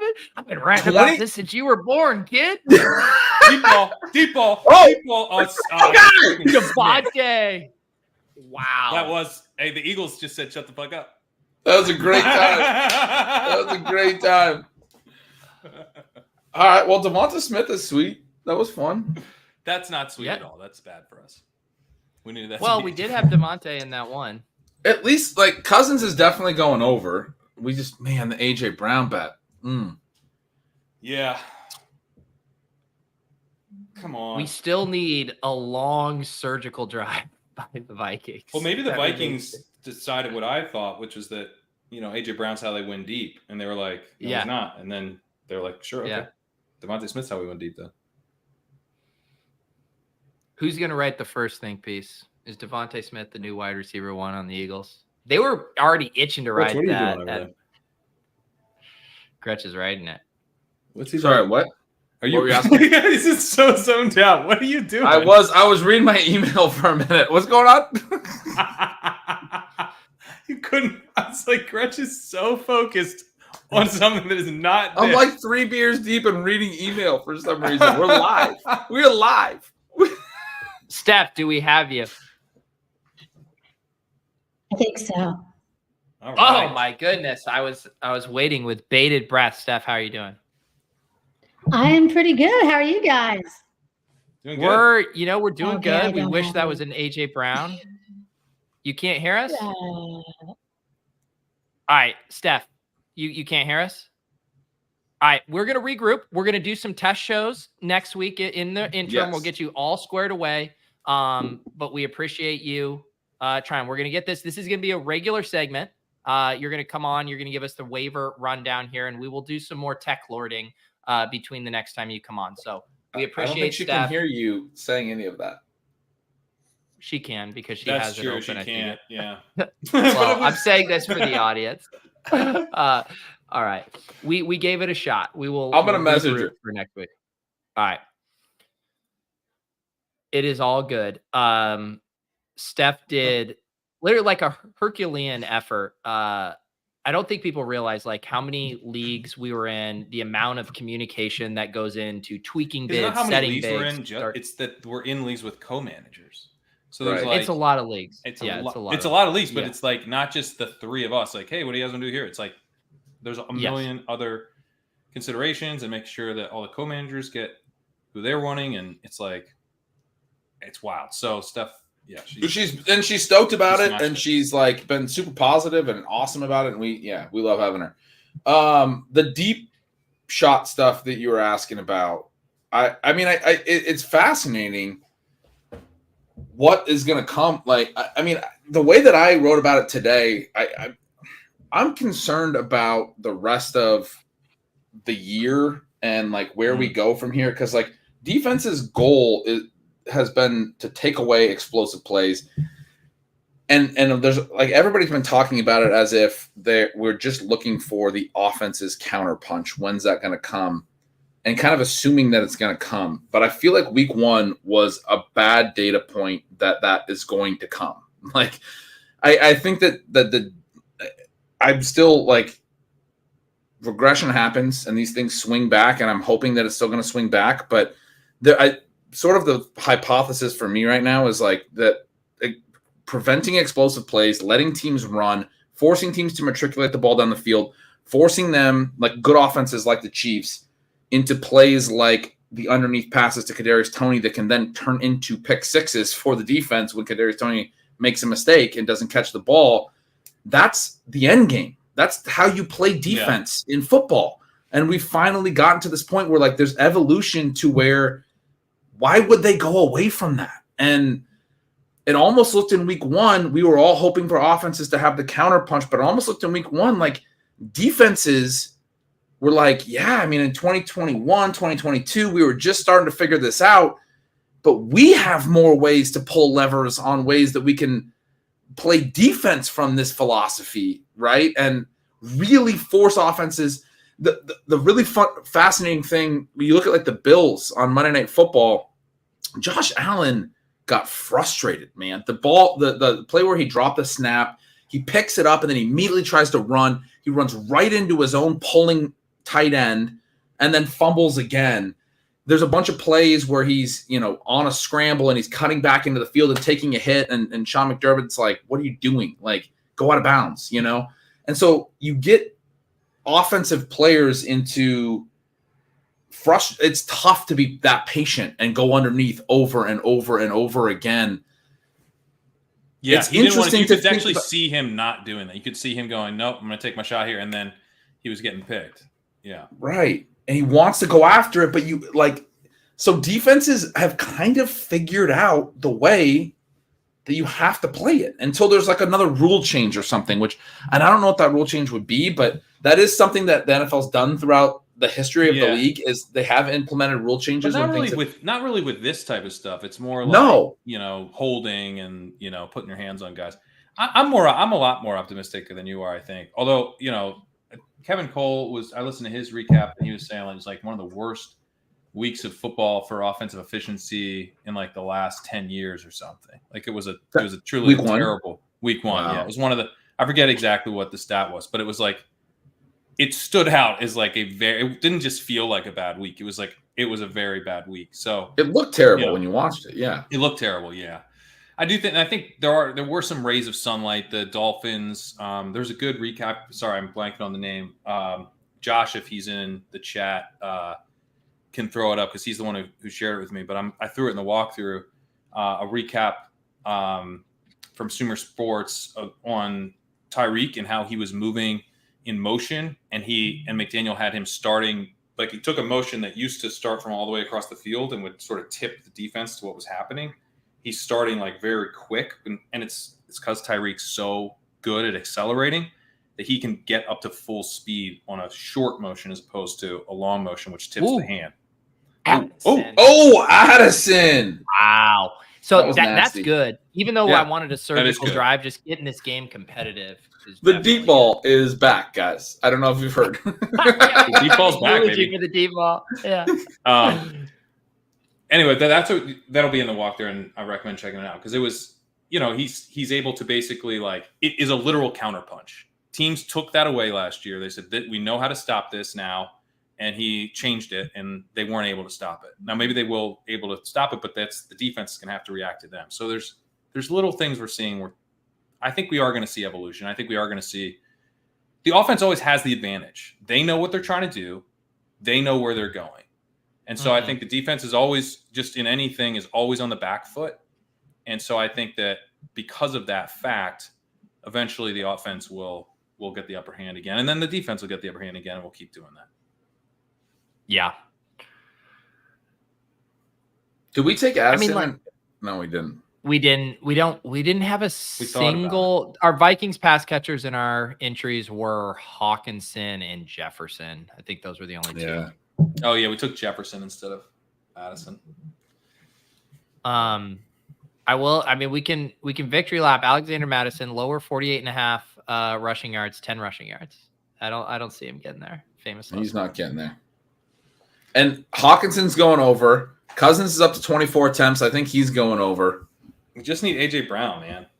And Swift's already over. God, we just need AJ Brown. It's true. Just break Of one. course, AJ One Brown. time, baby. AJ Brown.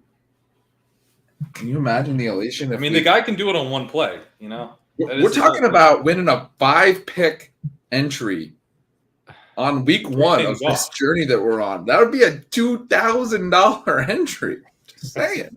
Nice start. That'd be a nice start. Yeah, then we just retire. The show just ends. It's one and done. That's it. We run off That's all- with all of our winnings. We'll see you when we start drafting best ball teams.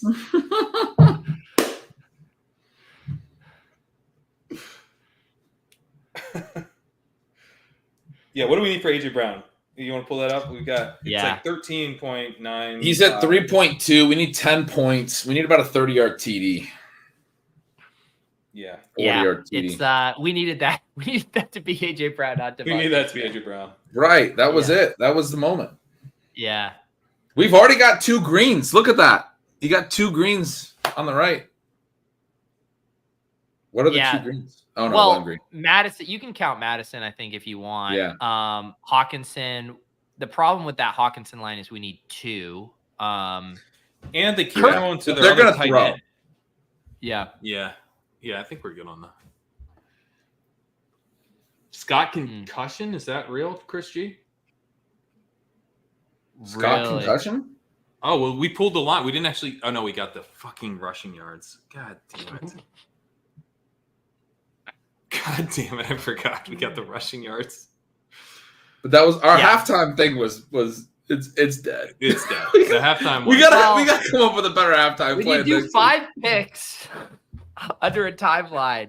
Right. We might Yeah. have to just do 3 at halftime next week. That might be the move. And maybe not do a 5 picks for 1,000. Maybe Maybe just trying to just get a little yeah. little wood on the ball. Yeah. Little connection. hit a single, And really, like we were talking about the halftime, if our first picks were looking bad, but our first picks are looking pretty good. They're solid. You know what? I like Sue Ann's logic here. If you win in week 1, it's hard to live up to expectations moving That's forward. true. We're sandbagging. We are sandbagging, baby. We were going to take the AJ She's Brown got it. under, and then we were like, no, Yeah. too easy. I was surprised when Gretsch floated the AJ Brown over. I thought he was just fully out on him this year. Didn't want to draft him once. It wasn't me, it was Pat. Pat came in, he was doing the walkthrough, he said, AJ Brown, Oh, this is a that's game where-" AJ. No, fuck. That's the guy. He was like, this is a game where AJ Brown smashes. Did And I was you- like, every time Pat has ever said AJ Brown smash, it's come true. It's never been wrong. It's never been wrong. Did you just until we mistake won it. Dallas Goedert for AJ Brown, Pat? No, it's because I knew AJ Brown was on the right side. So when I could see he was going to throw over there, and I was like, here we go. And then it was Yeah. mistake out. Yeah. All right, Tyler, keep it in your pants, bro. Yeah, Tyler, keep it in. God damn. No, I was gonna say keep it in. This guy was exactly like you. If you're wondering in the chat what Tyler's like in real life, Oh my Swift! that was I nice. hate it. Oh, is that coming back? I think it's coming It back, is. which is okay for Tyler's us. exactly like you thought he would be in real life. No, Tyler. You think maybe Tyler's like in person? He's kind of like, just like playing a little cool. Tyler is more like he's playing it cool now. Exactly. Yeah. He's on 11 at all points. That's his outfit. He's wearing the hello tag on his chest. And this is probably the best picture I took the whole weekend. Tyler's ass meeting Tom Everett Scott at the party. Oh my Dude, God. no, hang on, because Tom Everett Scott came back. He left. He left that room, and then he saw Tyler and was like, "Oh, I didn't say hi to Tyler." So he like went back in the room and shook Tyler's hand, and I was like, "What is this world that we live in?" Tom Everett Scott just came back in the room to make sure he said hey to Tyler. I might have made this joke like 6 times, but I was making the Michael Scott like you bought women's pants joke to him a bunch of times because he has no back pocket. It's like, are you sure those are men's pants? You know the Office episode where he's like, no, this is a men's suit. This is a men's suit. You tell us, Tyler. You tell us. That was great. All right, AJ Brown, please. Come on, AJ. For our families. One time. The nice thing about AJ Brown is you can always tell who he is on the field. There's never a doubt. Oh, what was this penalty false start on Swift? That's good. 3rd and long. We need that. All right, come on.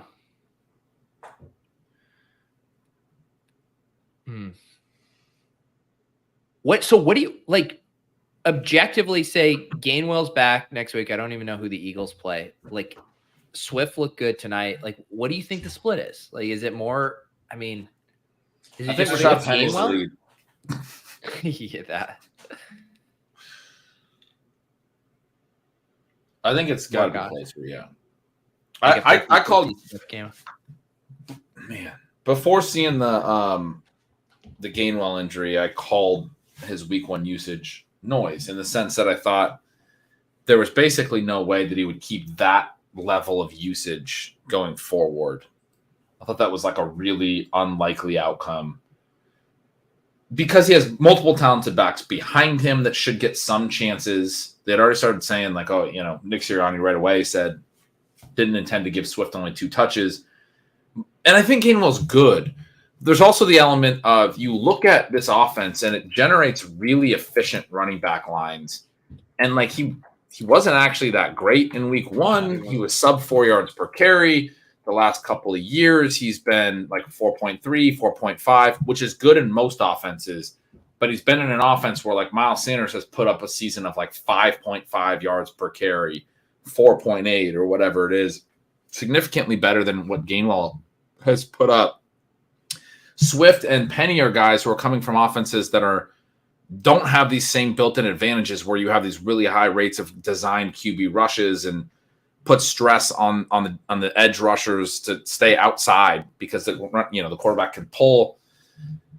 And they've run for more yards per carry than Gainwell's been running for. And I mean, I know yards per carry is like a silly stat, but it is something where like over a large sample, like Jamal Charles is a 5+ yards per carry guy every year. Nick Chubb, 5+ yards per carry. Sean and I have talked about this, and he likes to talk about the before contact and after contact, but he talks about both elements of that. And he joked with me the other day. He's like, part of the reason I do that is like, it just gets back to yards per carry. It's before contact plus after contact is just yards per carry, right? Like it's the same number. Like we're just doing, but like no one likes when you talk about yards per carry, but there is an element of just like, do you hit the holes and do you gain yards?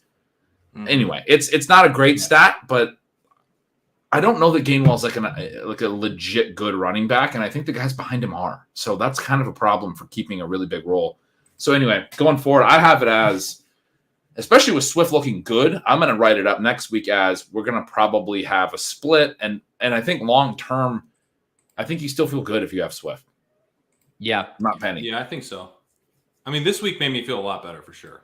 Yeah. The one thing I want to see way more in, like, there was quotes too of how the Eagles said that they wanted to use Swift, but unlocking the screen game. I mean, they have this incredible offensive line, and you get these guys, even Gainwell too. Like, I feel like I want to see these guys get the ball in space. Like when we watch Gainwell and Swift get rammed up the middle, it like doesn't make sense to me. Like it's not playing to these guys' skill set, which makes the Rashad Penny or even Boston Scott usage even more befuddling. Like let those guys get the low calorie touches between the tackles and then get creative with how you're using Gainwell and Swift. Yeah, I thought they would have more of a similar role. I didn't really see Gainwell being like the lead back. Right. You know what I mean? All right, let's do this. Chris says win Google form. Good call. Let's put the Google form in here. So if you're just tuning in now, this Google form is how we're going to do the giveaway via Twitter. That one's going to be slightly different, but going forward, the potential rollover giveaway for every week, we are going to have you guys fill this out. All we need is your Underdog username and your YouTube username here. And if we hit our core pick'em with 3 picks tonight, we will do that giveaway first thing next week. If we don't hit it, then we will roll that over. And each subsequent week, the pot will keep getting juiced. You got to be here watching. You got to be on Underdog. And we definitely would love it if you guys were tailing and sweating with us, but we just need your Underdog username here in the form, and that will get you on the books. See what Kirk does here on 3rd and 4, and no dice. As I hear the boys, it's looking not so great at the moment.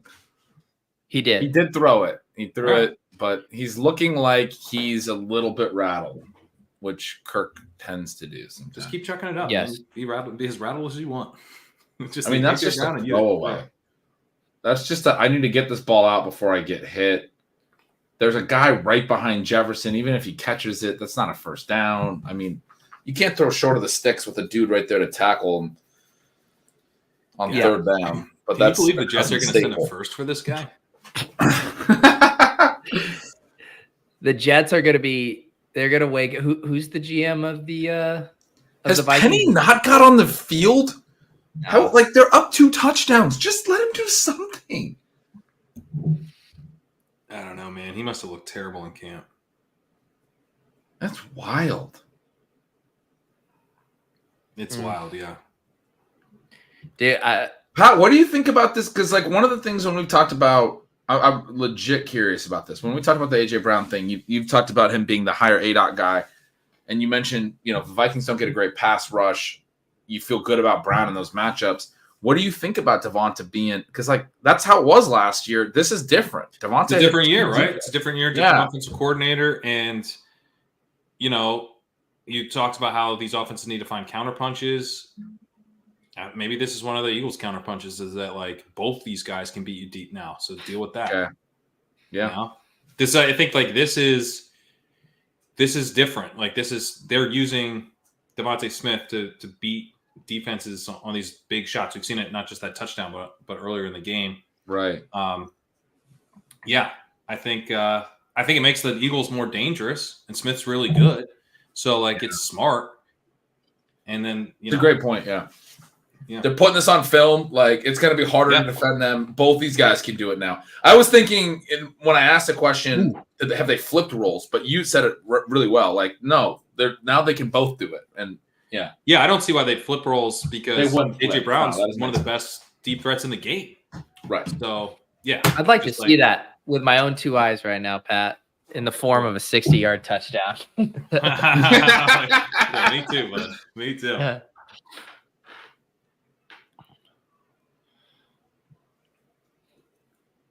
Well, I will say the other thing too is, Penny is a 0. Sorry if you drafted him.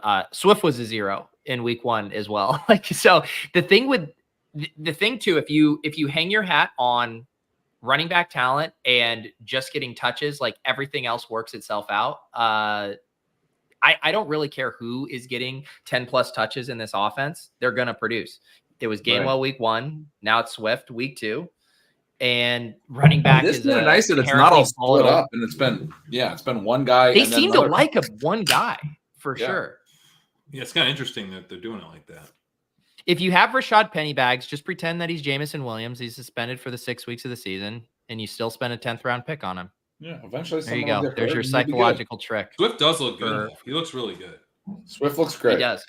Well, he looks so good that it makes you question why wasn't he getting more touches week 1 Yeah, Right. in a game that was close. It's weird, man. It's almost like Sirianni. I mean, I'm not saying he doesn't know ball. I wouldn't say It's that, but, like, it's I just- almost like doesn't- Sirianni has trouble evaluating the own running. Does he back know on his ball? roster. doesn't know ball. I mean, I'm just asking questions. Yeah. Yeah. This is gonna be one of those vintage 10-minute fucking Eagles drives. It's just gonna end the game. We're not gonna get Hey, any just kill passes. Now, This Kevin's floating that maybe Penny doesn't know ball. Is that possible? Swift's gonna have 25 carries by the end of this game. I do think it like again why we're doing the Penny stuff, Oh, right? he's calling off. This has to be Penny. So who's he coming in? Who's No. coming in? Who's Do coming they in? have Corey another active Clement? running back? What? He's on the roster. Corey Clement. He I was plays gonna for the say there has to be Cardinals. another running back. No. They flew him in for Thursday night. I thought he got cut. That's why I picked him. Okay, Penny's got to be on the field, right? Go for a TD, Penny. That's got to be Penny. It's Penny. Look how big he is. Yes, that's That guy's that's so Penny. Yes, score. Oh baby. I mean, that's All like right. He looks good. that's why we drafted him. I was gonna fire off a take earlier that Rashad Penny's gonna come in the 4th quarter and get like 2 touches, but one of them's gonna go for an 85-yard touchdown run. Look at Swift took his helmet off. He's like, "Yo, I'm too tired. Let Penny do it." He's like, I man, think it's he's putting his exhausting helmet back bouncing on it right outside, man. I got. Oh, Oh, he's no. ready to They're go like, back we in saw there. one Penny You know cut. what I mean? He's Get back just in drinking, there. dude. He's just Get back drinking. in there. Oh no! Oh no! Oh no! Come on, give Penny one more carry. Just let him do one more. Let him Let do him one more. cook, baby. He looked fine. I mean, you can't tell a lot from one carry, but he didn't look bad. I have a lot of Penny. Like, just oh no! Don't play Okay, action. AJ Throw it to Oh him. yeah, Yes! let's Two go. Penny. Go. Keep throwing a Penny. Go. Why did he fall down? Because maybe he's not good anymore. All right. Well, he caught a pass and he got like 10 total yards, and so I mean, we got 2 All right. points out of him. There you go. Yeah. That's why you drafted him. Okay. Oh, they're leaving him on the Yeah. field. They're letting him cook, baby. They're like, Swift, you got your helmet back. We're gonna let Penny cook. Look at that. Got your helmet. 5.7 yards per carry for his career with the Seahawks.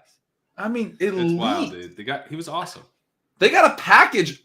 Amazon Prime had a package of stats for him. They've been waiting to play it until he came on the field. That was the first time they could play it. Well, what are you going to tell him that we consulted with Amazon Prime for their infographics package? New new theory here, guys. New narrative. They're saving Penny for the playoff run. Not right now. They're not. They're going to salt away this game.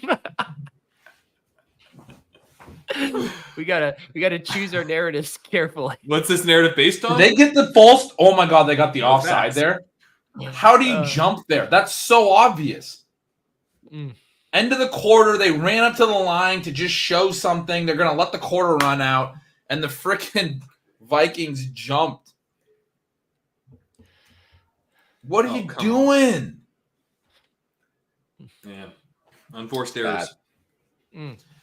That's bad. It's a new quarter, so we probably won't see Penny again. I'm going to go use the restroom. No, there's 9 seconds left. No, because the clock starts, I think, again. Does Is it ticking?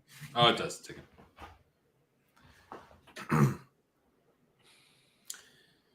All right. How you feeling, Pete? Think we're pulling this out? I'm feeling like I'm up later than I've been any of the past 3 nights. That's the other thing too. When people complain not about having the Wednesday waiver show, is like you guys would have gotten like a 50-minute show, me powering it down. Well, waivers process. See you guys tomorrow. And instead, you get me drinking cocktails, and you're gonna get 3-hour ship chasing here. So everyone just sit back and enjoy. Have you no, I'm considered feeling good. the West Coast? I gotta say it's nice. It's 7:28 right now. Yeah, Pat, I considered it when I was fucking 18 years old and went to school in San Diego. That's what I considered it. Yeah, I meant It was later great. than that. No, 10 out of 10. And yet, Have you had a California burrito yet? Or are you still on your tacos bullshit? still on my tacos bullshit. Dude, go get a California burrito at Ortiz's. All right. Come on. It's honestly true, Kevin. I was like, with my schedule, I'm like, I don't have anything Monday, Tuesday, and Wednesday nights. In bed by 9. I'm not kidding. I woke up on Tuesday and checked the box score for the game. I went to bed before Aaron Rodgers ruptured his Achilles. And I looked at the box score. You know, I have like notifications and scoring and whatever. But the first thing I went to is the box score. I was like, I want to see how this went down. And I see like Zach Wilson as the primary corner. And my mind like was having such a hard time processing this at like 5:45 a.m. I'm like, what the fuck happened in this game? And then I immediately go to Breece Hall and I was like, I love to see that. And then I see Garrett Wilson has a TD and I'm like, all right, are we good? Are we good? No. I was like, There's a 14.5 team total for the Jets this week. We're not good. Yeah. Is that what it is? 14 and a half? Yeah. Well, it is the Cowboys too, right? Yeah, it's the Cowboys. Yeah. But yeah, that was a mind-blowing experience. No, this will be the only island game I stay up for each week, the Thursday night ones. I feel you, man. I've been going to bed early out here. It's nice. Not that early, but early. You going to bed like what? You go to bed at 11. It's 2 p.m. Like 10:30, 2 a.m. Yeah, exactly.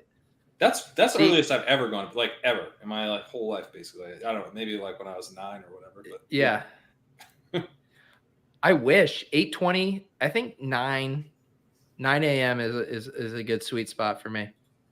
9 p.m. Yeah, Pat's not getting up until 5. Pat lives like a fucking degenerate. I got up I've been getting up around 7:30 out here. Well, Murphy is what keeps you accountable, right?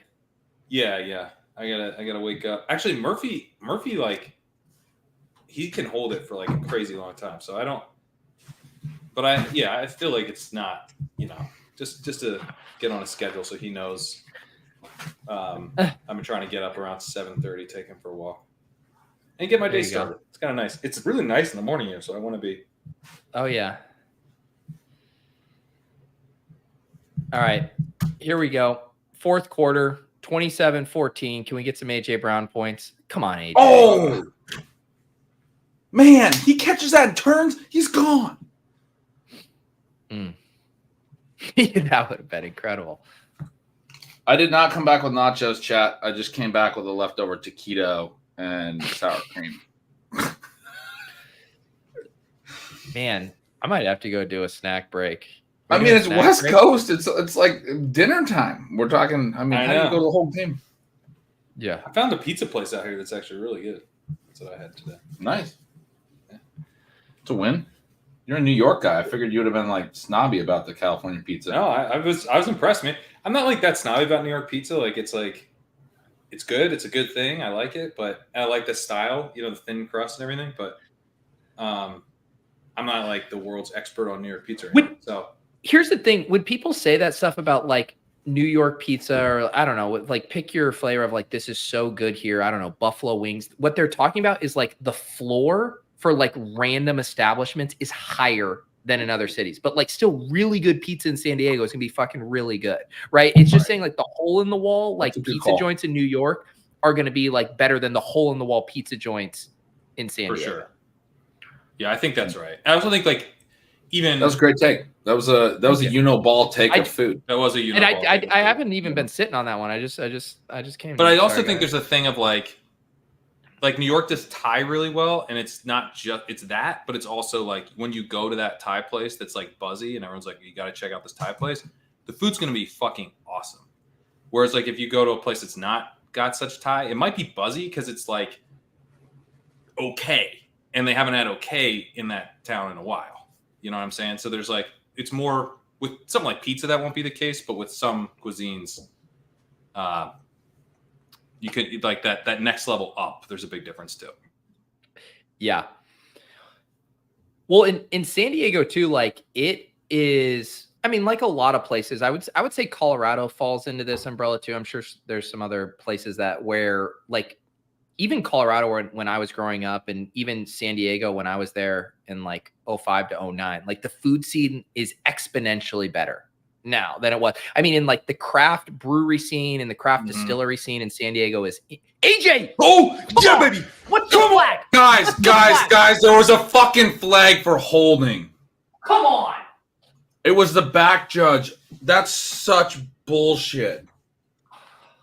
The flag came in when he was rolling out, and I was like holding in my head. Fuck! In my head, I was like, that's holding. And then the rest of the play happens. It was Penny! It was Penny who did it! He didn't even need to do that. Cut him. Cut him from all our teams. Staff, if Cut you're him. watching, cut him. Trade The thing for about Corey drafting Clement. running backs is you got to draft guys who have opportunity. Because if you draft for talent, then they fucking hold and ruin your fucking pickums. Wow. Here's the thing. Penny was just trying to move the yardage back so that the AJ touchdown would actually get us higher. That fucking sucked. I'm going to keep eating. I smell overtime from your lips to God's ears. Come on. Again? God, they tackled him! Come on. That's PI. Give him a flag. We don't want PI, though. I know, but We want that play again. Oh, my God. he's all over him. Look at this. He grabs his that is shoulder while he's DPI out for stretching. sure. You can't do that. You can't pull one down. Hang on. That's a good no call. Otherwise, that's a tushy pushy, guys. Yeah, we Yeah, I don't want know. the call, but they should have called it. They should have called it. Exactly. Hope knows ball. That's just another tushy pushy. Joe, we know. We know.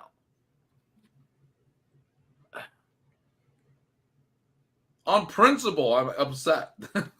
Mm. If he's going to stop A.J. Brown from catching a TD. Gross. All right, let's look at the here. Let's pull these up. See how we're doing here. That was a brutal moment. Those back-to-back plays. I mean, we just almost got – that was it. They were like, we're going to get A.J. a TD real quick. Yeah, we did. All right. I thought we fucking did. What do you mean, a taquito? The chat wants to know. What did you say it was? Yeah. It was a taquito. It's delicious. Fucking great. We got this really good Mexican spot around here. It's fucking everything is amazing. I get the nachos. My wife gets the taquitos. I get the tacos El Pastor. We just had Wait, so is that your wife's taquito? that's her leftover taquito. I asked her when I was downstairs. I was like, "Can I eat your leftover taquito?" She was like, "Go ahead." You just outed yourself. You said, I get the nachos, so my wife gets the taquito. No, we share the nachos. I get the tacos El Pastor. Delicious.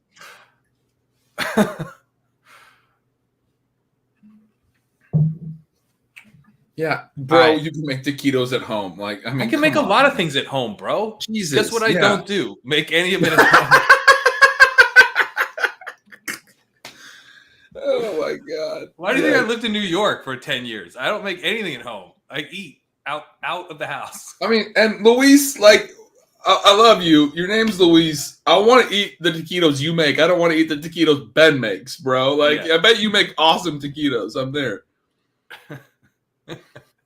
Hang on real quick here. I'm gonna do this is an unscientific. So the way we did the giveaway for today was with quote retweets, and if I did the math right, there was 102 of the quote retweets. Some of you guys didn't follow the instructions and retweeted and then replied, but the giveaway did say quote retweets. So I am going to generate a number here, 60, and now I am going to scroll down and find the 60th post here, and I will let the people know who won. Good God. Here Dude, you go. Just This is next- showed next the week we are AJ doing Brown play retweets. slow mo. I One. don't want to see that again. That's Gretch. 2, 3, 4, 5, 6, 7, This is riveting. 8, Thanks for servicing 9, the audio listeners 10. by counting out loud. 11, 12, 13, 14, 15, 16. Come on, you Throw got it to AJ. AJ Brown. Why do they still have You the got ball? AJ, dude. 20. What happened? 21, 22, 23. Oh, did they call a penalty? 26. I don't know. 27, 28, 29, 30, How many- 31, 33, 34. Don't distract me. 35, 36, 37, Random generated 39, 40, Someone in this 41, ballpark is going to be really 42. happy. 43, 44, 45, 46, 47. We're 60. getting there. 48, 49, 50, 51, 52, 53, 54, 55, 56, That's so close. There's a lot of money 58, on this. 59. It's J-Balls. Nice, Mama. J-Balls. Congrats. Mama Fina win. Mama finally gonna win. I just translated that post. Congratulations, J-Balls. I think You win. Mama Fitna win. Mama finna win. Yeah. J-Balls. And You he was win. right. Yes. There you were go. right. You won. You're We telling me. gotta. What was it? Mama finna win. We gotta tell Yeah. We gotta our tell friends Mama. at Underdog who to put the What? money in, what account to put the money in there. Yeah, that's why I just quote retweeted it so we had it there. J-Balls Nice. wins. Yeah. I'm sorry. It was a big sweat. I would say it's better than Wheel of Names, honestly. Like, that's a quick death there. This one, everyone got a real Yeah. sweat there.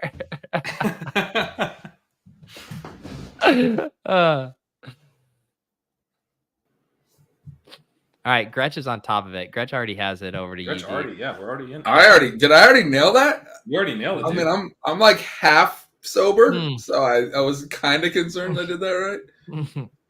Is that you, Jordan? Or are you just hyped on just the way Let's I did that go! giveaway? Thanks, boys. Oh my goodness, Jordan. Andy's a YouTube member. You love to right. see it. You love to see it. Yeah, Underdog will be dropping $100 in your account. This is a Guys, good time you to realize remind- that Rashad Penny's holding just cost us $2,000? Yep. No, it just cost us sweating like 1 point for AJ Brown to get after that. That would have been a brutal, brutal sweat for the rest of the game. So you I just don't gave know up, if is that what would you're have saying. gotten us the. I don't know if that would have gotten us higher there. It might not have gotten us there. Well, let's He's do still the at math. 3 catches. It's that he was What- at 3 catches in like the second freaking first minute of the second quarter. We Why still are they needed- running into Alexander Madison? Ugh. What's happening? Well, that was a successful run. I'm super. I'm super into Alexander Madison having 8 touches for 10 yards right now. It's just like my favorite thing. Yeah, we got to hang our hat on something. There's so many people that wanted to draft Alexander Madison this year. The It's whole crazy story to me. about It's Silva and crazy. me getting in a huge argument in Yeah. our draft, he really fucking wanted Alexander Madison. But he had a thing. I was watching one of the ETR things that he's talking about talent based takes. I'm like, you were into Alexander Madison, my guy. Come on, Osborne. I mean, that's just a brutal drop by Osborne there. That's you catch the ball, bro.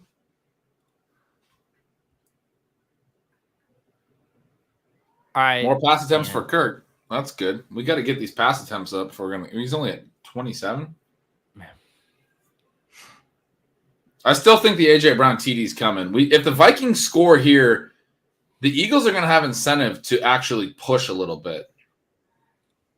Yeah, Yeah, a score would be big, really big. we need a long surgical drive. I don't know how many times I can say They got Jay surgical. Jeff. He's open. here we go. Jeff.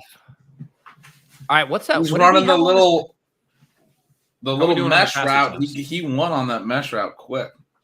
I gotta I say, for believe- sweat equity, the over on 38 pass attempts is a long one. It's a grind. That is a grind.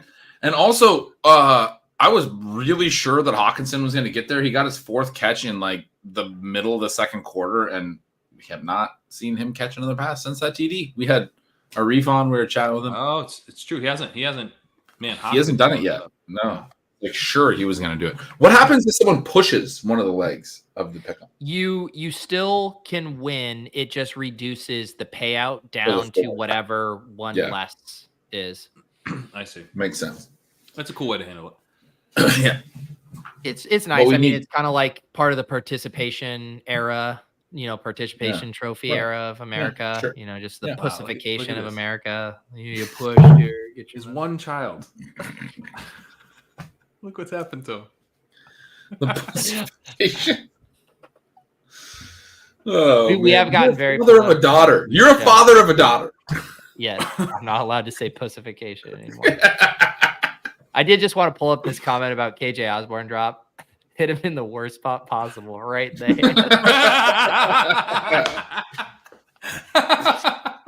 Oh man. Hmm.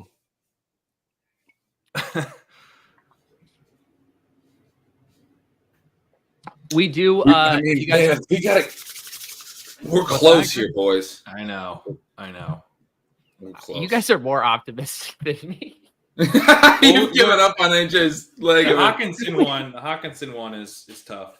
Hawkinson's gonna get there. We just need a couple catches on this drive. Vikings score. Eagles just showed last drive. They remember they have AJ Brown, and that's important. That is important. That's the first step. Man, Penny being the guy who held. That's a real, puts us in a tough spot there, Yeah, that feels like a mush, because the whole podcast was Penny Cope, and then he holds, and it ruins our I don't think AJ Brown's a big Rashad Penny fan right now. I'll tell you that much. I don't think so either, man. What happened to the tackle here? This doesn't look good. Pete, this made me laugh really hard. Me starting Alexander Madison in fantasy. Oh. I've never seen that one. What I like This about style- this tweet. This style of Twitter post is not my favorite, but when it's making fun of Alexander Madison, I'm pretty on board with it.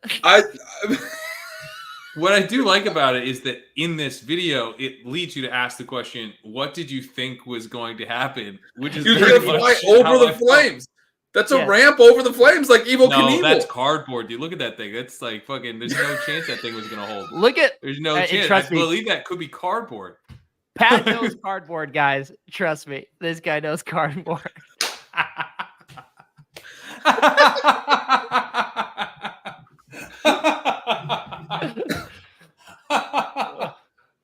Oh no! I hope that dude is okay. I can't believe I set myself up for that.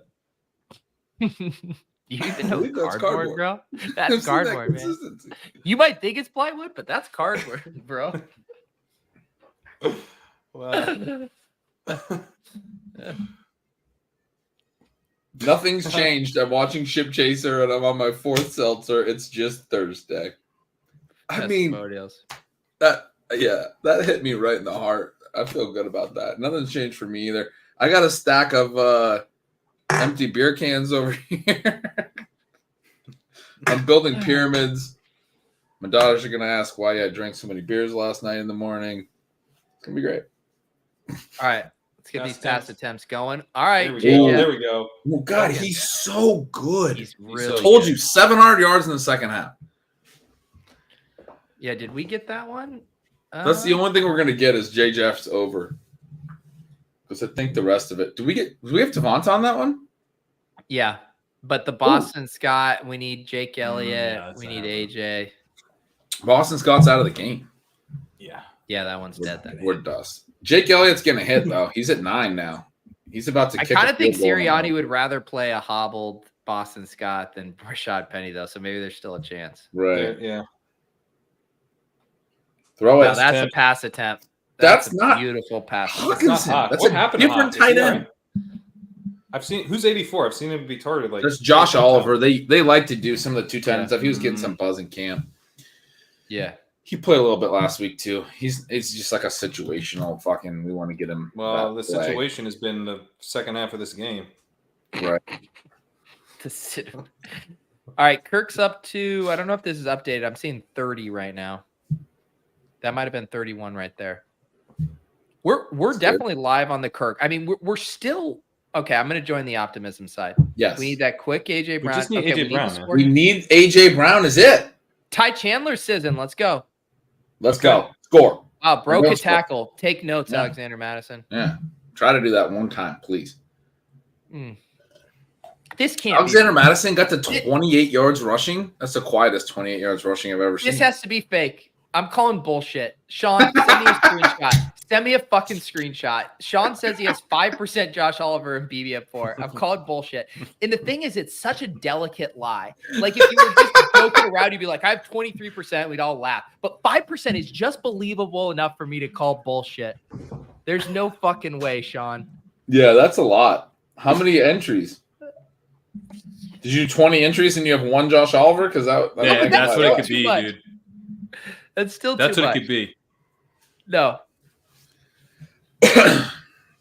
Sean, send me some receipts. Because essentially what you're saying, Pete, is I don't believe this guy's taken Josh Oliver. But he could have taken Josh Oliver a couple times and not max entered. And there you go. 40 entries. It's a very delicate lie, and I fell for it. No, Chris, that's even more delicate. 3%. I'm on to you guys. Nobody has 3% Johnny Munt. No, I'm a sucker for a delicate lie. I'll just tell you that right now. But it has to be delicate. What is happening? Oh my goodness! Wide open, KJ Osborne. Yeah. There we go. That's big. That's good TD for with us, man. 740 left. That's good for. I think I might have 5% Smythe Suhan. That's not even a lie. I don't know if it is 5%, but could be. Pat, remember that time we tried to take Smythe as our fourth tight end and auto drafted Zeke Elliott instead? That kind of worked out. It kind of did, yeah. All right, you guys, like we are still live. Gretch, you did promise if we hit our pick 'em, you're throwing on the helmet and doing a keg stand. Is that what you said? If I had a keg, I would do a keg stand. I believe you. I was just in 3% Vegas a chance week of the ago with Pat, and his response was immediately, "You don't need to say anymore. I believe you."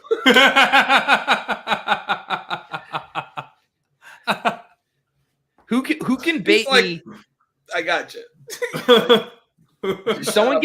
Someone try to get me with a delicate lie that's true. You guys are all now just doing straight out lies. Someone try to get me with a real one. 3% Peyton Hendershot, not buying that. Someone get me with one that I shouldn't believe. Well, you need 2 truths and a lie. We need like a 2 truths and a lie situation. Well, Derek in the Deposit Kingdom Discord showed the receipts. I think he had like 24% Kylan Granson. And that ended up being real. I would have assumed that was a not so delicate lie. 7% Jalen Tolbert. That feels delicate. Feels like that's a delicate lie, but it's too high. 7% is too high. No, yeah. Because you got to take a lot of Jalen Tolbert. 7% Will Levis I'll actually buy. I will buy that one. There's no way. Yeah. 35% Mac Jones I'll buy. You know, people were jamming him late. Yeah. Hey, 35? buddy, 33% really Rashad high. Petty. That's just our reality, but that's called not the delicate. portfolio, bro. Yeah. No, 4% Will Fuller is a pretty delicate lie. Yeah. 5% Malik Willis. I believe that some of you sickos have been cornering the market on backup Titans quarterbacks. Might work out for you. 5% Darnell Washington is a delicate truth. That's a good one. That's a good delicate lie. That's a blunt lie. 88% Willis, that's Pat's burner account has 44% Robert Woods. 54% Kendre. That's just all of us getting very excited. 9% Calvin Austin is. I feel like that's very believable. Yeah. I can't keep track of these. 34% Chase Brown. That feels believable. He was getting selected in almost every draft. I believe Jake on that one. 22% James Conner. I just feel sorry about that. 4% Zach Wilson. That's delicate, almost delicate enough. No, I don't believe it. That's a lie. See, here's Derek. Derek, 43% Kylan Granson. Now your number's changing every time. 2% Trey Lance, I definitely believe. Berto's actually down bad. He's got this 12% Sony Michelle. I believe this. Someone has 2%. Tom, I believe he that. signs with the Raiders, bro. What if? 69% Anita Handshot. Anita Handshot? Pete, what was that episode? Did you say Dude, that it was not Drico. It was like a giveaway or something, and he put Anita hand job in the chat, and I fell for it. Hook, line, and sinker. Anita hand job? It wasn't just that you fell for it. You said it perfectly. Paul. That's don't twist the knife, Paul. 2% JJ Taylor. If you, I will give you a $50 gift card to the store to buy some ship chasing merch if you can send me an undoctored screenshot of 2% JJ Taylor. Man, they're still running Swift here. Well, their only other option is Penny. Yeah. Man. I did a wheel spin with all This of is our dogs, fascinating. man. This game has gotten really good, actually. I mean, it was 27-7 at one point, right? And now we're up to a 6-point game. We have the Eagles playing conservatively, which they Probably did a shouldn't little at this bit too point. much last week, I felt like, with the Patriots. And they're going to try to run like an 8-minute drive and end the game, but it's going to – I mean, if they give the ball back to Minnesota running the ball, Minnesota could win 28-27. You don't want to do that. You need to Yeah, attack. they should be taking some shots here. To AJ Brown specifically. Throw the ball to A.J. Brown is what we're getting at. So we need 5 passing attempts, right? Or 6? He's at 33. Yeah, so we need 6. We need 6. Man, they're just giving it to Swift every time. I wish I would have taken You know what? Hang on. on Swift's rush attempts. Guys, let me paint a story right now. So Eagles punt. Wait, no. Vikings Get closer to the mic. score. And whisper. Get closer to the mic Hang and on. whisper. All right. So it's 27. All right. Yeah, all right. Hang on. That's Pat. All right. I'll get closer. All right. So they're down 6, right? Eagles punt. Vikings drive down, score. Hawkinson gets higher. Kirk goes higher. They shank the extra point, and we bring a reef back on. Whoa! Wide left. Then the game goes to overtime. AJ Brown walk off 50-yard touchdown.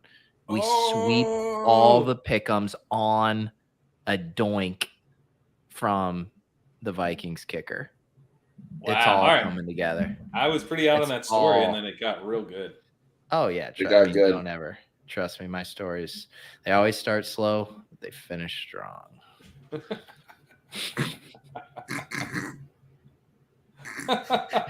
Don't How shame me Lauren for feel not about remembering the Vikings kicker's name. AJ Brown. Yes. Oh, yeah. AJ. We're moving.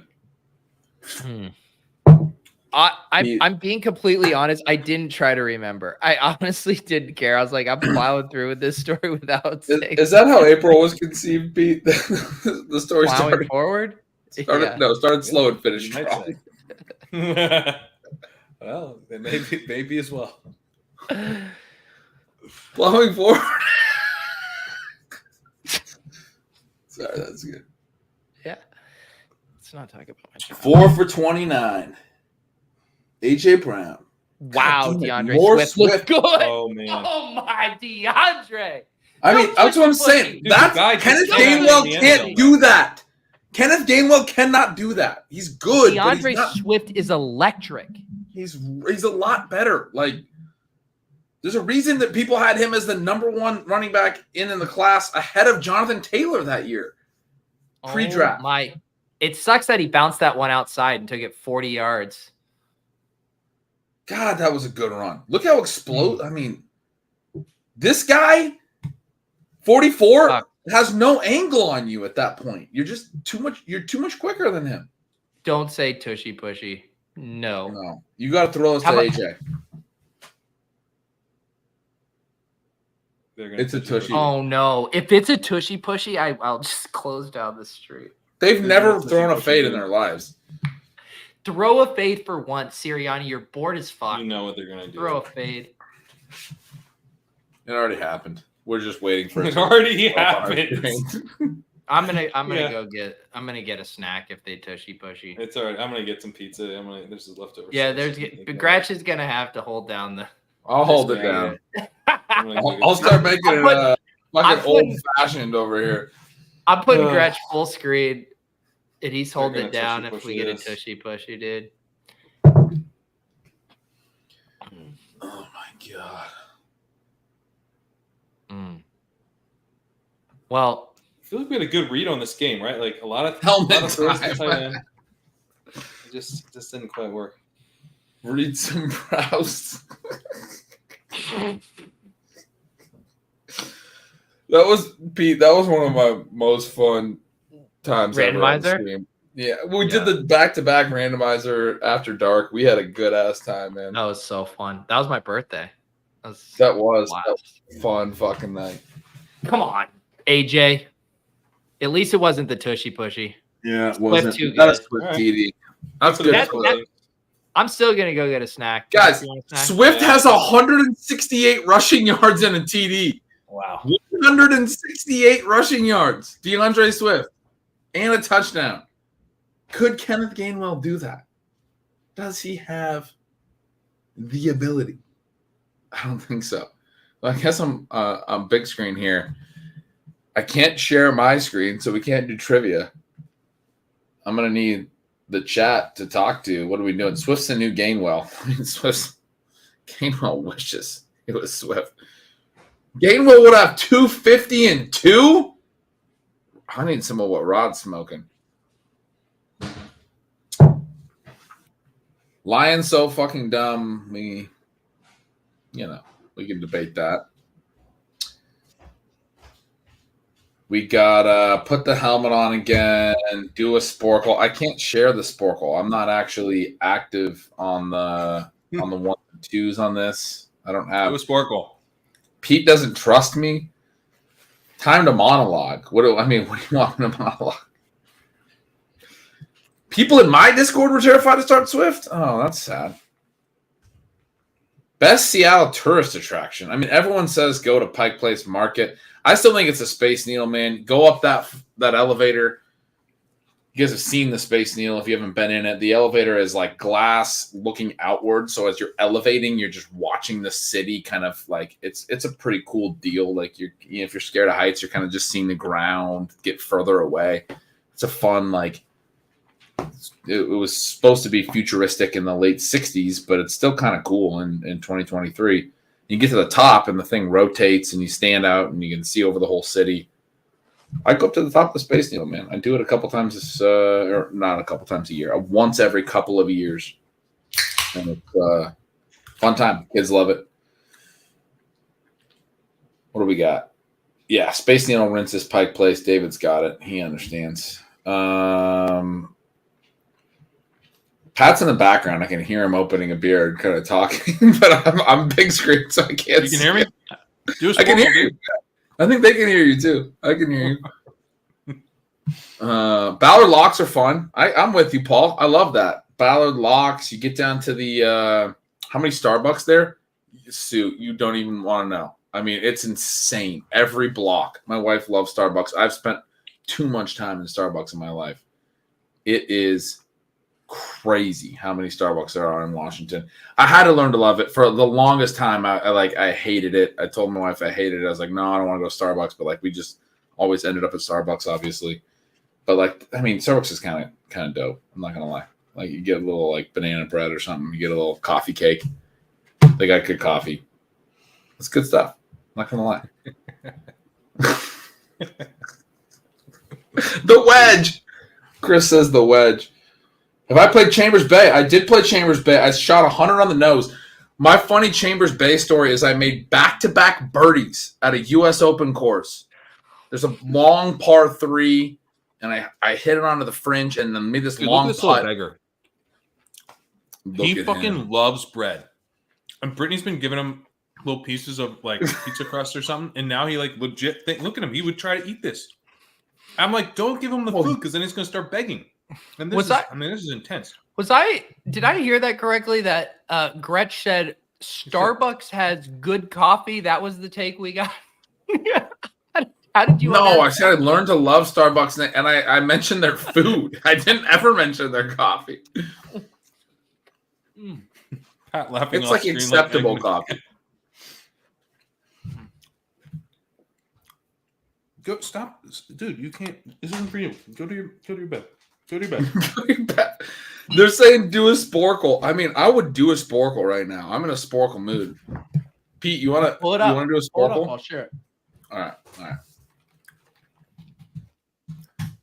I gotta find a good one. It's gonna take me a minute, guys. Oh, I love this. I went to the site. It's super zoomed in from the last time we did this on stream. I haven't been to sporkle since, but it's like I had it all like hyper zoomed in.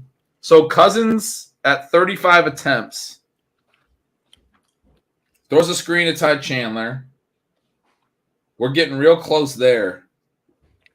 We're just not going to get there with AJ Brown. Everything. Hawkinson's not going to get there. That's wild. Jefferson has 10 catches. It's been all Jefferson. I won't share. Man, I can't believe the Devonta. No, that was a screen, actually. Sorry, In retrospect, Jonathan, we're pivoting. Devonta Smith was a lot more consistent last year, and as part of a pick 'em, right? He probably wanted the consistency. Yeah, you want the consistency. Yeah. But, I mean, you were really accurate with the pass rush thing. And also, if Rashad Penny doesn't hold on that play, we got the later A.J. Brown catch. We get there. Yeah. It's all Rashad Penny's fault. And yet, we were very relieved to see him on the field. Guys, DeAndre Swift has 170 rushing yards in this game. Are you serious? 170? 170. There's Hawkinson. There's the hot catch. Fuck, so now we really do have to blame Rashad Penny. Yeah.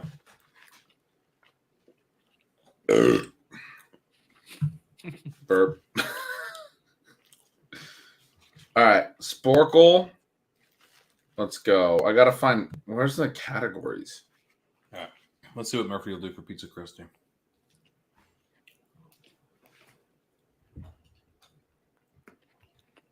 Let's go, Hawk. So Hawk goes over. Never in doubt. Cousins just went over. Cousins just got to 39.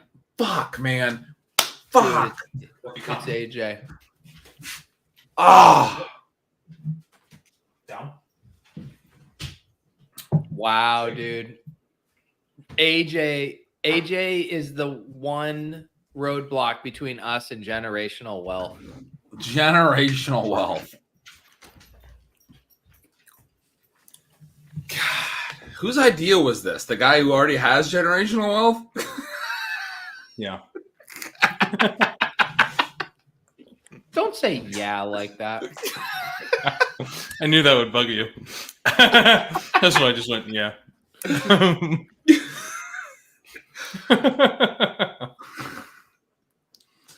Oh, that was great.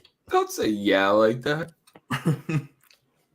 NFL. What were we doing? We were doing like let's go. Random NFL quiz. Super Bowl Patriots. Can you name the facts about the Super Bowl Patriots versus Falcons? No one wants to do that. That sounds brutal. 28-3. I want to get like you guys saw in Vegas. I started leading the little trivia section for a moment, and I was just like, "Who's the 2009 wide receiver one?" Like that was the trivia that I was looking up. I was like, "Let's go to fantasy wide receiver one 15 years ago, and that'll be it's kind of fun." I just Gretch, that was literally a week ago that you were doing random trivia at the tequila bar. At the tequila bar. We had 3 teams of 5. It was great. We're doing like Antonio Gates, fucking Tony Gonzalez trivia. What was that flag? He fumbled. Or was that Osborne? Who was that? No, that was Madison. Second fumble of the game. Remember when Arif was on? He was like, if he stops fumbling, Well, he just fumbled again. Relegate Alexander Madison to the CFL. For real. Some people are calling him the Vikings Rashad Penny.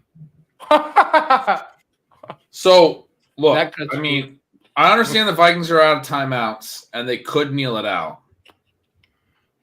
Offsides on the defense. Wow.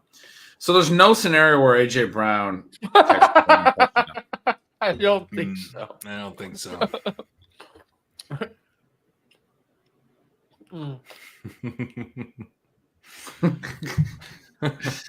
Shit. Yeah. Everything else hit.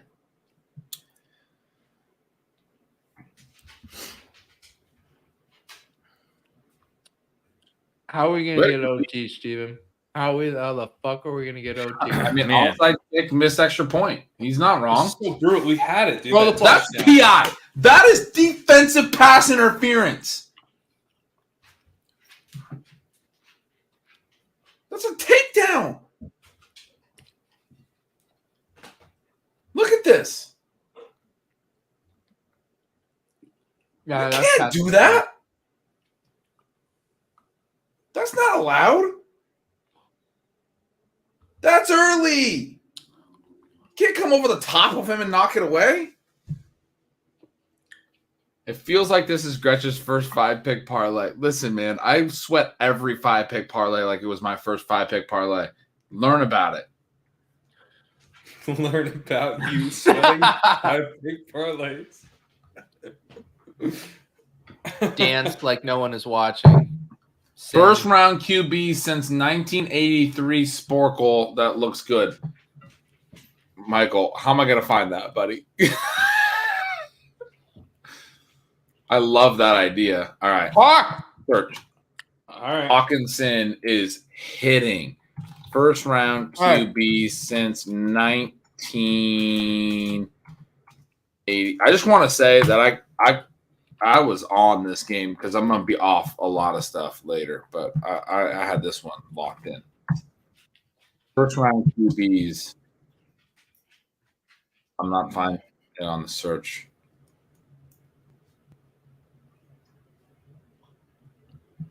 The chat's loving it. Big cock hawk. Hawk, take my cock. If you're injured. Otherwise, disregard that.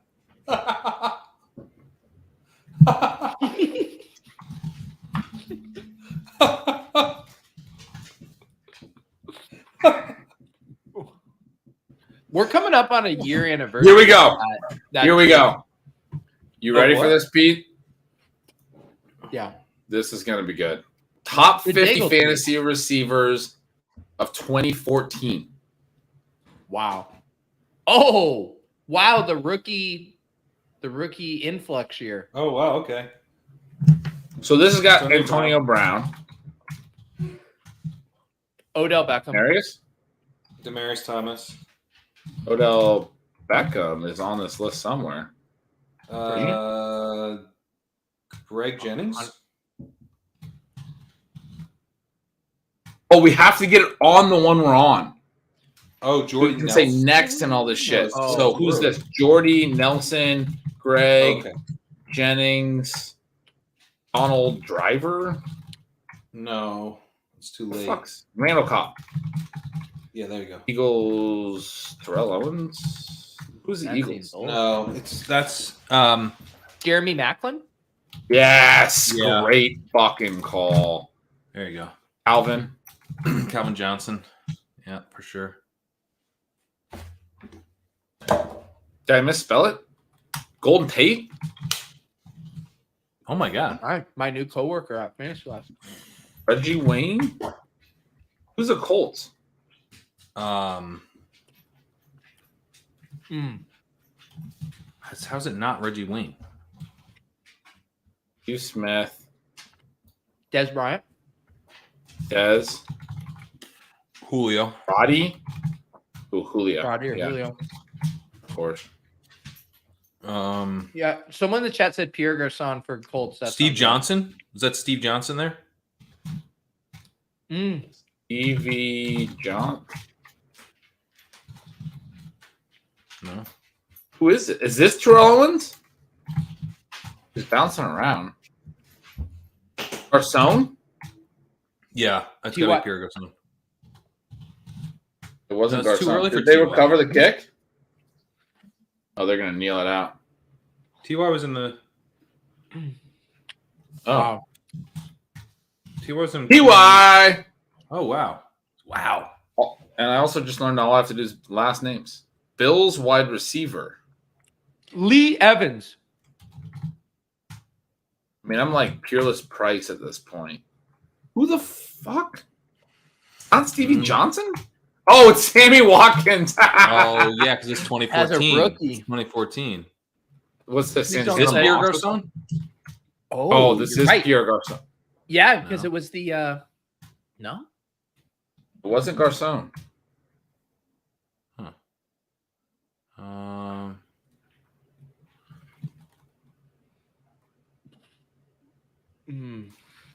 Broncos other receiver, 2014. Eric Decker. Decker. Yeah. Elker? No. What, Stokely? No. Was this the Brandon Lloyd year? No, because we already did No. Demarius. This has got to be Eric Decker. This is the Not year Decker. after. Oh, Julius Thomas? No. Emmanuel Sanders. Emmanuel Sanders. Oh, Emmanuel Sanders. Who's the Bengals? Zada? Marvin Jones.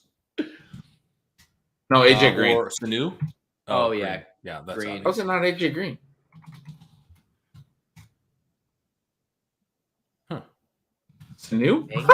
What's Oh, what's Sanu? Sanu? Wow. Panthers? Is this Panthers would have been Kelvin? the big Kelvin dude, Benjamin, rookie year. It's right? Kelvin Benjamin. Yeah, Yep. totally. Cowboys again. Miles Austin. Oh, good. That's a great poll. Oh, that was a good one. Did we get it? But We already got for Cowboys. We already got Dez. Terry Glenn. No, that's way What? too old. So it's not Miles Austin? No, it wasn't Miles Austin.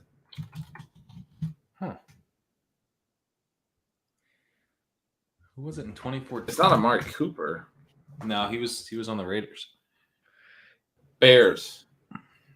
Marshall. Jeffrey. Oh, There we yeah. go. Alshon year. Yeah. Was this Texans would have Hopkins? been Hopkins. Oh, Hopkins. I was doing Andre Johnson. Patriots. Oh. This would have been, was this Welker? Could be Maybe. Boyd. Edelman. Oh, yeah. That's a good For call. sure. For sure. What? No. What do they have? 2000. Dolphins. Dolphins? Landry as a rookie? Welker? Oh, that's a good one. Landry is a rookie. Oh, that had to be it. Uh, How was it? not? Devontae Parker? How the fuck? Who are these people? Chargers? Vincent Jackson. Keenan? I think he was on the Bucks by then. Wasn't Yeah, he was on the Keenan Bucks with either. Mike Evans, wasn't Boyd? Here's another Bears. This has got to he? be. Yeah, wouldn't it be it's Keenan? Got to Wouldn't be it be Keenan Marshall. Allen? There you Try go. Not Keenan. Keenan? Try Keenan for the one below it. Okay. Yeah. What? It's weird. So Malcolm Floyd. This is what was the one dude? He had one good year. He always was hurt. Denario Alexander. Denario Alexander? Yeah. It wasn't him either. Huh. He was kind of fun, remember? He was Yeah. Saints, is this Colston? No. Bill Horn? What about who's that slot dude they had? Oh, yeah. No, not Oh. Willie Snead. Moore. Lance Oh, Moore. you're Lance talking Moore. about. I was thinking of Lance Moore, yeah. Yeah. Uh Guys, the Eagles just had to The punt check- with 10 seconds left. We need a Man. miracle and then a missed extra Dude. point. I will bring a reef back on if They score a touchdown and doink the extra point. That would be too good, man. That's a good call by Clay in the chat. Devery Henderson, dude. On Someone had Cole Saints. Beasley for that Cowboys guy we couldn't get. Cole Try that. Beasley on the Cowboys here. Yeah, there.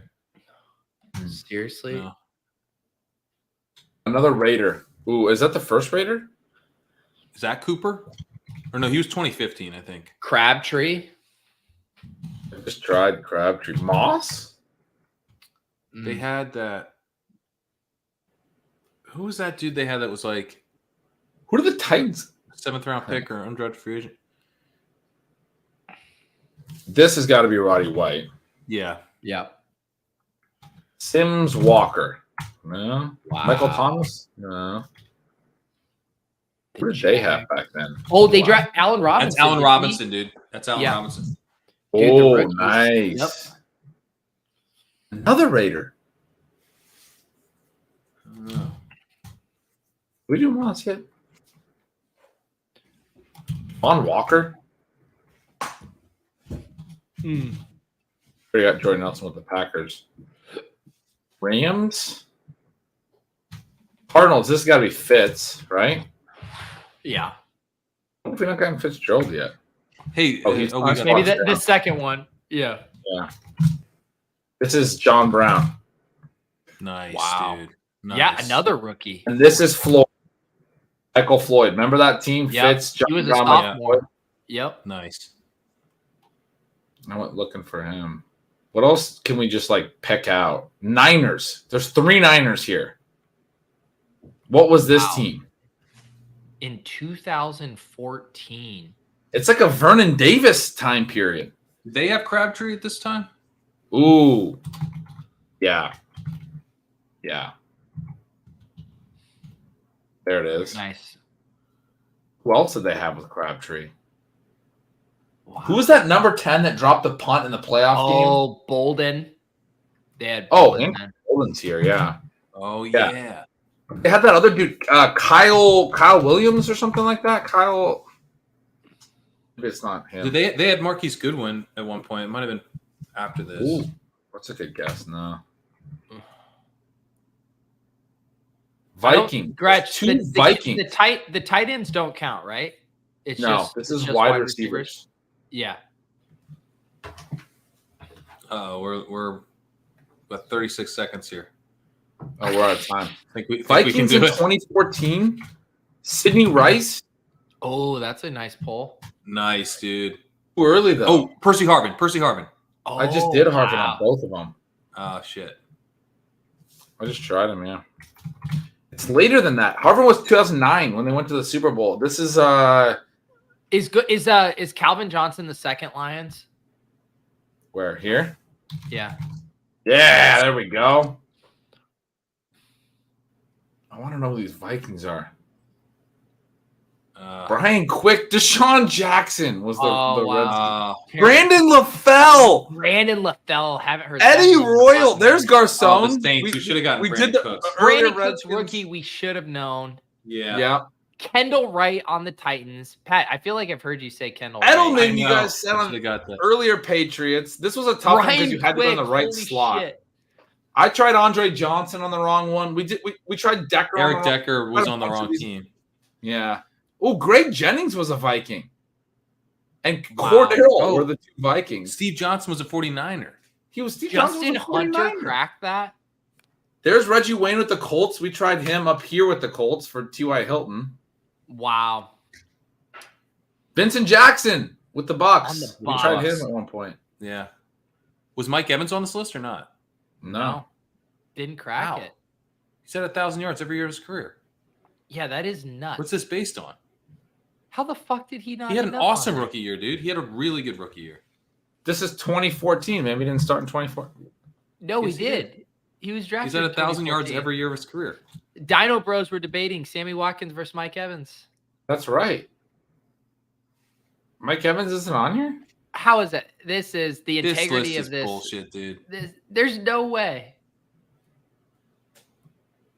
Every Yeah, other there is no rookie is on here, but not Mike Evans. Dude, we've gotten screwed over twice. The penny hold and now this quiz. What's happening? What do they do to us?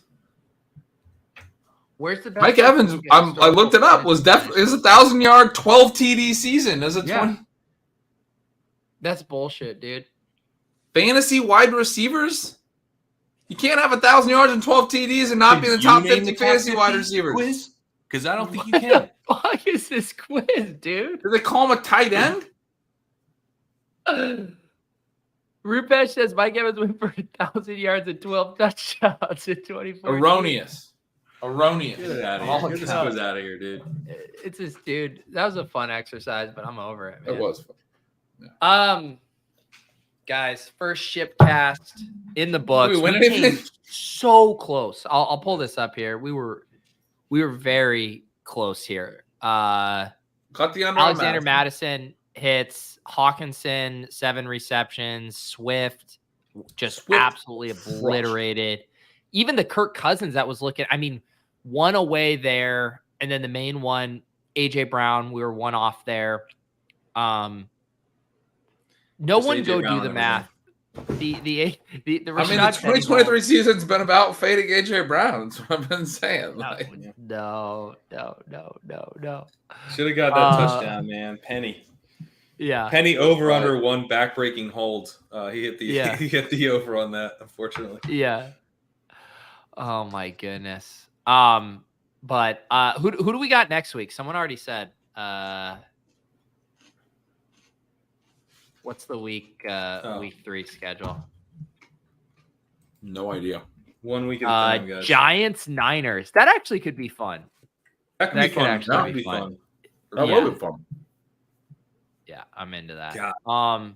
Daniel Jones. I don't know. I think we could do over 49 passing yards. What do you guys think? I thought you were going to say 49 pass attempts. I'm like, I don't know. I Yeah. feel like we Penny- just started. It's already over. It's over, dude. 3-hour stream, Yeah. Pete. Well, if you guys want to keep holding down, Shipcast after dark, but some of us have to go to bed. I've got to finish narrating the walkthrough, and I'm good. yeah. I'm And also, this little dude wants some more pizza. Oh my goodness, there. We appreciate you guys hanging out. Thank you to Underdog for making this happen. Had a blast. Really looking forward to doing this every Thursday night. Also, just a few things. Make sure you guys check out Stat Chasing. That's going to be a weekly in-season show that Drico and Sacrilegious are doing. If you guys are missing kind of the nuts and bolts of player usage, that is your show. Those guys crushed it. They went for like 2.5 hours on Tuesday night, breaking down all of the usage from week 1 and how to apply that to your league. So check that out on the channel. You guys can also join us in the Discord. I will take our Discord pound for pound against anyone here in the industry. You guys can come hang out, all kinds of talking ball in there. Gretch, Pat, anything you guys would like to mention here before we get out of here? Pat's got the walkthrough. Yeah, check it out. Walkthrough. Gretch, you have a post about nihilistic approaches to fantasy football that we got to read here. Yeah. Yeah, I mean, stealing signals, broke down game by game, all the signal and the noise every week. Then I wrote an extra piece about, the NFL's like sad now. The NFL is sad now. I'm going to post the link to the Google form once more here in the chat. Give us your Underdog username, your YouTube username. So as we mentioned, we didn't hit our pick'em entry. So next week, the pick'em entry giveaway is now up to $200. $100 rolls over to next week, $200. So make sure you guys join us next Thursday for Giants. Niners, we'll run it back. The best place. So what we're going to do is our plan is our initial pick'em entry on Thursdays. We'll get it. First, we're going to post it in the Discord around 3 p.m. in the afternoon. We'll get it on Twitter afterward. And then we hope to have a 5 pick to add like we did tonight. And we will continue to post those on Twitters. We'll give the people in the Discord the first peek at those. If you guys want to sweat with us, we will figure out who our guest is for next week. Have been enjoying. Arif just was awesome tonight. We plan to bring guests on for the second quarter. We'll work with Steph to get her tech stuff squared away so she can join us for a waiver wire roundup. But guys, I think this was a very promising start to a fun series this season. This was fun. I'm gonna get a blast. like way too drunk this year. I was planning to like get in shape and like be more healthy this fall, but I think I'm gonna just drink every Thursday. Gretch, those don't have to be mutually exclusive. We can be dialed in the other nights of the week, and then we can drink beer and stuff leftover, pizza and taquitos down our face on Thursday nights. That's it. Cheat day. Thursday nights. Cheat day. Appreciate you guys. Appreciate all of your delicate lies in the chat. We will see you next Thursday. We got Giants Niners. Going to be a blast. We'll see you then.